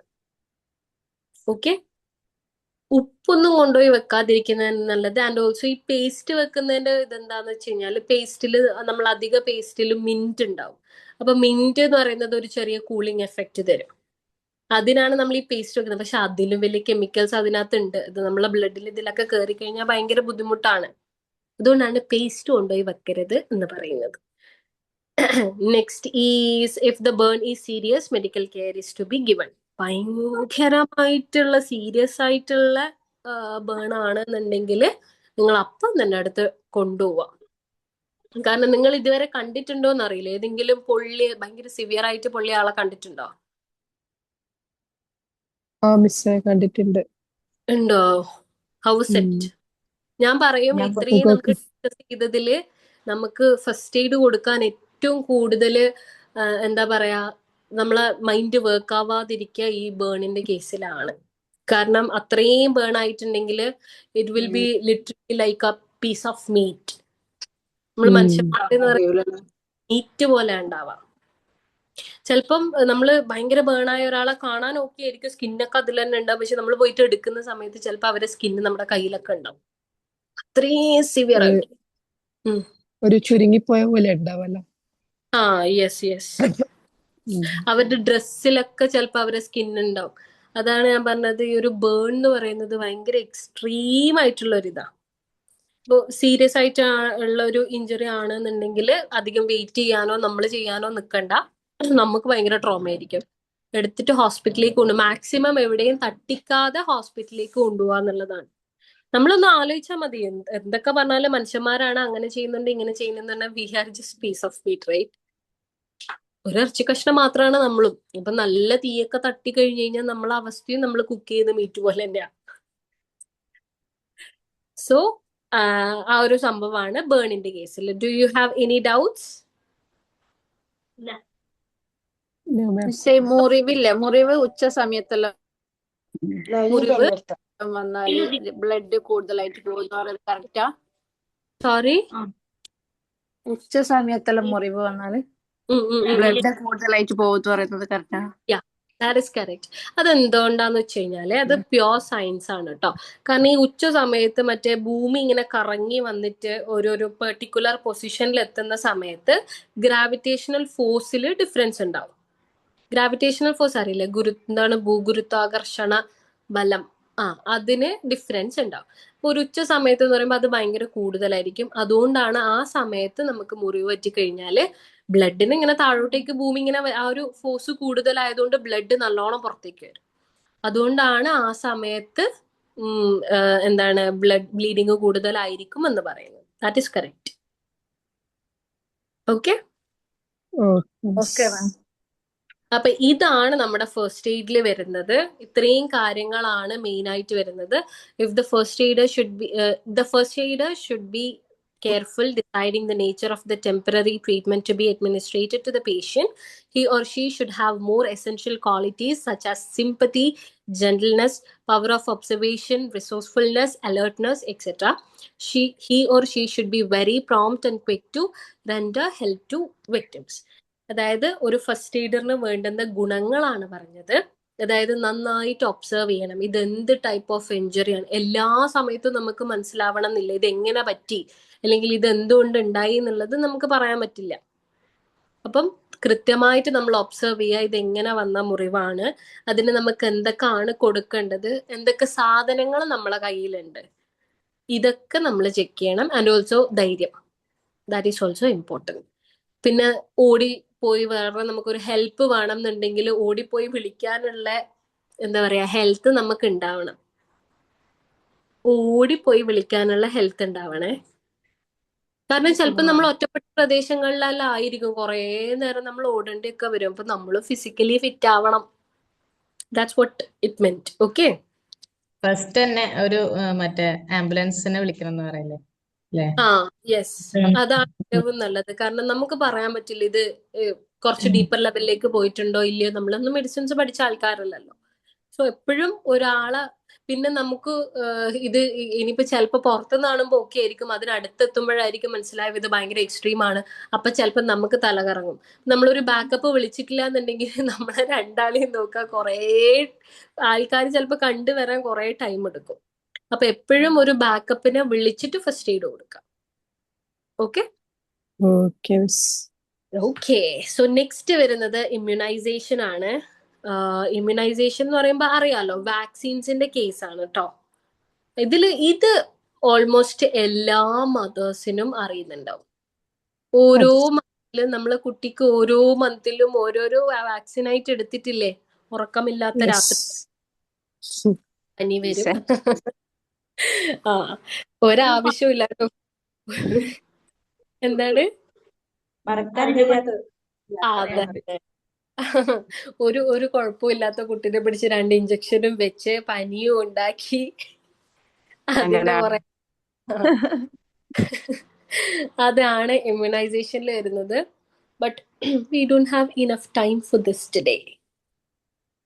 ഇപ്പൊ സ്റ്റാർട്ട് ചെയ്ത് കഴിഞ്ഞാൽ പതിക്കാവും. സോ ഫസ്റ്റ് നിങ്ങൾക്ക് ഡൗട്ട് ഒന്നും ഇല്ലല്ലോ? പിന്നെ നമ്മൾ ഇതുവരെ ഹെൽത്ത് ന്യൂട്രീഷനിൽ എന്തെങ്കിലും ഡൗട്ട് ഉണ്ടോ? ഇല്ല മാം. ഇന്ന് ഇമ്പോർട്ടൻസ് ക്വസ്റ്റ്യൻസ് ഒക്കെ തന്നിട്ടുണ്ടോ? ഞാൻ ലേറ്റ് ആയിട്ട് കയറി. ഇമ്പോർട്ടന്റ് ക്വസ്റ്റ്യൻ അല്ല, ഞാൻ നോട്ട്സ് ആണ് തന്നേക്കുന്നത് കേട്ടോ. ഹെൽത്ത് ന്യൂട്രീഷന്റെ കംപ്ലീറ്റ് നോട്ട്സ് തന്നിട്ടുണ്ട്. അത് കംപ്ലീറ്റ് ആയിട്ട് ഇരുന്ന് പഠിക്കുക. ഹെൽത്ത് ന്യൂട്രീഷൻ ആകെ അത്രയേ ഉള്ളൂ, ചെറിയ പേപ്പർ അത്രയേ ഉള്ളൂ പഠിക്കാൻ നിങ്ങൾക്ക്. Almost everything you know already. എല്ലാം അറിയുന്നതുമാണ്, ജസ്റ്റ് ഒന്ന് ഓർഗനൈസ് ചെയ്ത് പഠിക്കുന്നതേ ഉള്ളൂ. 100 മാർക്ക് ഉണ്ടാകുമേ? രണ്ടിന്റെ എക്സാം സെപ്പറേറ്റ് ആയിരിക്കൂല, ഹെൽത്ത് ന്യൂട്രീഷനും രണ്ടും 2 പേപ്പറാണ്. പക്ഷെ ഞാൻ പറഞ്ഞല്ലോ MCQs ആണ്. അതായത് ഞാൻ നോട്ട് തന്നതുപോലെ തന്നെ ക്വസ്റ്റ്യനും ഓപ്ഷൻസും ഉണ്ടാവും. ഓപ്ഷൻസിൽ റൈറ്റ് ആൻസർ നിങ്ങൾ സെലക്ട് ചെയ്യാം. എസ്എ ക്വസ്റ്റ്യൻസ് ഉണ്ടാവില്ല മിസ്സേ? ആ ഉണ്ടാവും, ഡെഫിനറ്റ്ലി ക്വസ്റ്റ്യൻസ് ഉണ്ടാവും. വരാറ് ഏകദേശം ഇമ്പോർട്ടൻസ് ആയിട്ടുള്ള മലയാളത്തിൽ നിങ്ങൾക്ക് എക്സാം എഴുതാന്നുള്ളത് ഒരു ഓപ്ഷൻ ഇല്ല കേട്ടോ. You have to study and write. അതുകൊണ്ടാണ് ഞാൻ പറഞ്ഞത് എസ്എ ക്വസ്റ്റ്യൻ എന്ന് പറയുന്നത് ആക്ച്വലി നിങ്ങൾക്ക് ഒരു ഓപ്ഷൻ, ഐ മീൻ ചോയ്സ് ഉണ്ടാവും കേട്ടോ. നിങ്ങൾക്ക് 2 എണ്ണം തന്നിട്ട് ഏതാണോ അറിയുന്നത് അത് എഴുതാം. അപ്പം ഏതെങ്കിലും നല്ല വൃത്തിയിൽ ഇരുന്ന് പഠിക്കുക, ഏതെങ്കിലും 2 എണ്ണം. അപ്പൊ നിങ്ങൾക്ക് അഥവാ അത് വന്നു കഴിഞ്ഞാൽ അത് സെലക്ട് ചെയ്ത് നല്ല വൃത്തിയിൽ എഴുതാലോ. അതായത് ഇപ്പൊ നിങ്ങൾ ഏതെങ്കിലും ക്വസ്റ്റ്യൻ ഒഴിവാക്കുന്നുണ്ട് എന്നുണ്ടെങ്കിൽ ബാക്കിയെല്ലാം നല്ല വൃത്തിയിൽ അറിഞ്ഞിരിക്കണം എന്നർത്ഥം. ഓക്കെ. 2 ഇമ്പോർട്ടൻസ് ഒന്നും പറഞ്ഞേ മാം.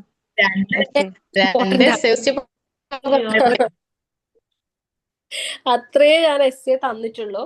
And also one more thing ഞാൻ മുന്നേയും പറഞ്ഞിട്ടുണ്ട്, എസ്എ ക്വസ്റ്റ്യൻ വരുന്ന സമയത്ത് നിങ്ങൾ എന്ത് ചെയ്യണ്ട, ഇന്നത് മാത്രം ഇത്രേ തന്നിട്ടുള്ളൂ നോട്ടിൽ, അതുകൊണ്ട് ഇത് മാത്രം എന്നുള്ള രീതിയിൽ ചെയ്യേണ്ട. നിങ്ങൾക്ക് അറിയുന്ന കാര്യങ്ങളൊക്കെ എഴുതിയിട്ടോ. അഥവാ നിങ്ങൾക്ക് എവിടെയെങ്കിലും MCQയിൽ നിങ്ങൾക്ക് മാർക്ക് പോയിട്ടുണ്ടെങ്കിൽ ഈ ഒരു എസ്സേയിൽ നിങ്ങൾ നന്നായി എഴുതിയിട്ടുണ്ടെങ്കിൽ അങ്ങനെ പിടിക്കാൻ പറ്റും. Okay. So it was really nice meeting you guys. Thank you so much. Thank you so much for the cooperation. അടുത്ത ക്ലാസ് തന്നെ ഉണ്ടാവും. നമുക്ക് പെട്ടെന്ന് തീർക്കണം. മിസ്സാണ് ക്വസ്റ്റ്യൻ മിസ് അല്ല കേട്ടോ ക്വസ്റ്റ്യൻ ഇടാ. പ്രോബബ്ലി നാളെ ഉണ്ടാവും. നാളെ ഇംഗ്ലീഷ് ക്ലാസ് ഉണ്ട് മിസ്സേ. നാളെ ആണോ ഇംഗ്ലീഷ്? എന്നാ പിന്നെ മറ്റന്നാളായിരിക്കും, ഡേ ആഫ്റ്റർ നമുക്കില്ല. മിസ്സിന്റെ ക്ലാസ് ഉണ്ടെന്നല്ലേ പറഞ്ഞേ? മിസ്സിന് വേറെ ക്ലാസ് ഉണ്ട് പറഞ്ഞത്. വെനസ്ഡേ അല്ലേ ഇപ്പൊ ഇംഗ്ലീഷ്? 2 ബാച്ച് ഒന്നായിട്ട് എടുക്കുകയാണെങ്കിൽ രാത്രി എടുക്കാനോ അല്ലേ? അങ്ങനെ എടുക്കാൻ പറ്റും. നെറ്റ് ബാച്ചിന്റെ ഉച്ചയ്ക്ക് ഇംഗ്ലീഷും കൊടുക്കുക, 2 ബാച്ച് നൈറ്റ് ഒന്നായിട്ട് എടുക്കുകയാണെങ്കിൽ അതെ രണ്ട് ഞാൻ 2 hours ചോദിക്കുന്ന സമയത്ത് ഇങ്ങനെ ഞാൻ 2 hours തന്നെയാണ് ചോദിച്ചിട്ടുണ്ടായത്. പക്ഷെ ഇങ്ങനെ ഒരു നിങ്ങൾക്ക് സബ്ജക്ട് വേറെ വരുന്നത് കൊണ്ട് ഒരു ഇഷ്യൂ ഉണ്ട്, നമുക്ക് കണ്ടിന്യൂസ് 2 hours കിട്ടുന്നില്ല. മാം നൈറ്റ് എടുക്കാൻ പറഞ്ഞ ഓരോ വീക്ക് ഇങ്ങനെ കഴിഞ്ഞു പോകുന്നല്ലേ, അപ്പൊ പെട്ടെന്ന് ക്ലാസ് നല്ലത്. Yes yes yes. മോഡൽ എക്സാമും എത്താറായല്ലോ അല്ലേ? യെസ്. ഇത് ബാക്കിയൊന്നും പെൻഡിങ്ങിൽ ഇടല്ലേ, എല്ലാം കൂടി ഒരുമിച്ച് നിങ്ങൾക്ക് പിന്നെ ഭയങ്കര ഓട്ടായിരിക്കും. അതുകൊണ്ട് നിങ്ങൾ മാക്സിമം അന്നുള്ളത് വേഗം വേഗം പഠിച്ചു വെച്ചോ. That would be better for you. ഞങ്ങൾക്ക് അങ്ങനെ എവിടെ സമയം? ഓ, സമയമില്ലാത്ത ജനങ്ങള്. ടൈമേ ഇല്ല, അതെ മാം, വീട്ടിലെ കാര്യമെല്ലാം അങ്ങനെ നോക്കില്ലേ, മക്കളെ അറിയില്ലാത്തോണ്ടാ. എക്സാം, ഫുഡ്, ക്ലീനിങ് എല്ലാം പറ്റുന്നില്ല മിസ്സേ. ടൈം കിട്ടുന്നില്ല. എന്താണ് ഒരു എക്സാം തികയുന്നില്ല മിസ്സേ. വലിയ സർട്ടിഫിക്കറ്റ് ഇങ്ങനെ കയ്യിൽ കിട്ടിയില്ലേ, അതൊരു വലിയ കാര്യല്ലേ. കിട്ടിയിട്ടില്ല. ശ്വാസം വിടാൻ സമയമില്ലാത്ത ടൈമില് പഠിക്കും. ക്ലാസ് ഇങ്ങനെ കണ്ടിന്യൂ ആയിട്ട് കാണുന്നുണ്ട് എന്നാണ്, വേറെ ഒന്നിനും ടൈം കിട്ടുന്നില്ല പഠിക്കാൻ. എക്സാമിന് ഇങ്ങനത്തെ ഇതൊന്നും ഉണ്ടാവില്ലേ. സോ ട്രൈ ടു, ഇപ്പൊ നിങ്ങൾക്ക് അഥവാ ജോയിൻ ചെയ്യാൻ പറ്റിയില്ല എന്നുണ്ടെങ്കിൽ റെക്കോർഡ് ചെയ്ത സാധനം ഇരുന്നിട്ട് എപ്പോഴെങ്കിലും ടൈമുള്ള സമയത്ത് ജസ്റ്റ് കേൾക്കാം. ഏതെങ്കിലും പണീന്റെ ഇടയിലാണെങ്കിലും ജസ്റ്റ് കേൾക്കാം. അപ്പൊ അതെങ്കിലും എക്സാമിന് ഓർമ്മ ഉണ്ടാവും. ഇത് ഞാൻ അന്ന് കേട്ടിട്ടുണ്ടല്ലോ എന്ന് ചിലപ്പോൾ ഓർമ്മ ഉണ്ടാവും. ഓക്കെ, സബ്ജക്റ്റീവ് ടൈപ്പ് ആയിട്ട് ഒരു സമാധാനമുണ്ട് മിസ്സേ ഈ 2 പേപ്പേഴ്സ്. നല്ലതാണ്. പക്ഷെ നിങ്ങൾ തെറ്റിച്ചു കഴിഞ്ഞാൽ നിങ്ങൾക്ക് മാർക്ക് പോകും. മാർക്ക് പോകാനും ഭയങ്കര ഈസിയാണ് കേട്ടോ. MCQ എന്തെങ്കിലും ഒന്ന് അപ്പുറം ഇപ്പുറം ആയാലും പണിയാണ്. Okay, so study well guys, you can do it. വലിയ ടെൻഷൻ ഒന്നും ആവണ്ട, അത്ര വലിയ കോംപ്ലിക്കേറ്റഡ് ഒന്നും അല്ല നമ്മുടെ 2 പേപ്പേഴ്സ്. ബാക്കിയുള്ള പേപ്പേഴ്സിന്റെ കഥ എനിക്ക് അറിയില്ല, പക്ഷെ നമ്മുടേത് 2 വലിയ കോംപ്ലിക്കേറ്റഡ് അല്ല. ഓക്കെ, ഞങ്ങക്ക് ഇപ്പൊ ഇത്രയും കാലത്തൊരു ഗ്യാപ്പ് വന്നോണ്ടേ ഞങ്ങക്ക് ചെറുതാണെങ്കിലും വലുതായി ഫീൽ ചെയ്യും. അങ്ങനെ വലുതാക്കി പഠിക്കൂ, ബ്രെയിനെല്ലാം ഒന്ന് ഓപ്പൺ ആവട്ടെ. മെമ്മറിയാണ് പ്രശ്നം. So thank you so much guys, have a good night, bye bye. Thank you ma'am. Bye miss.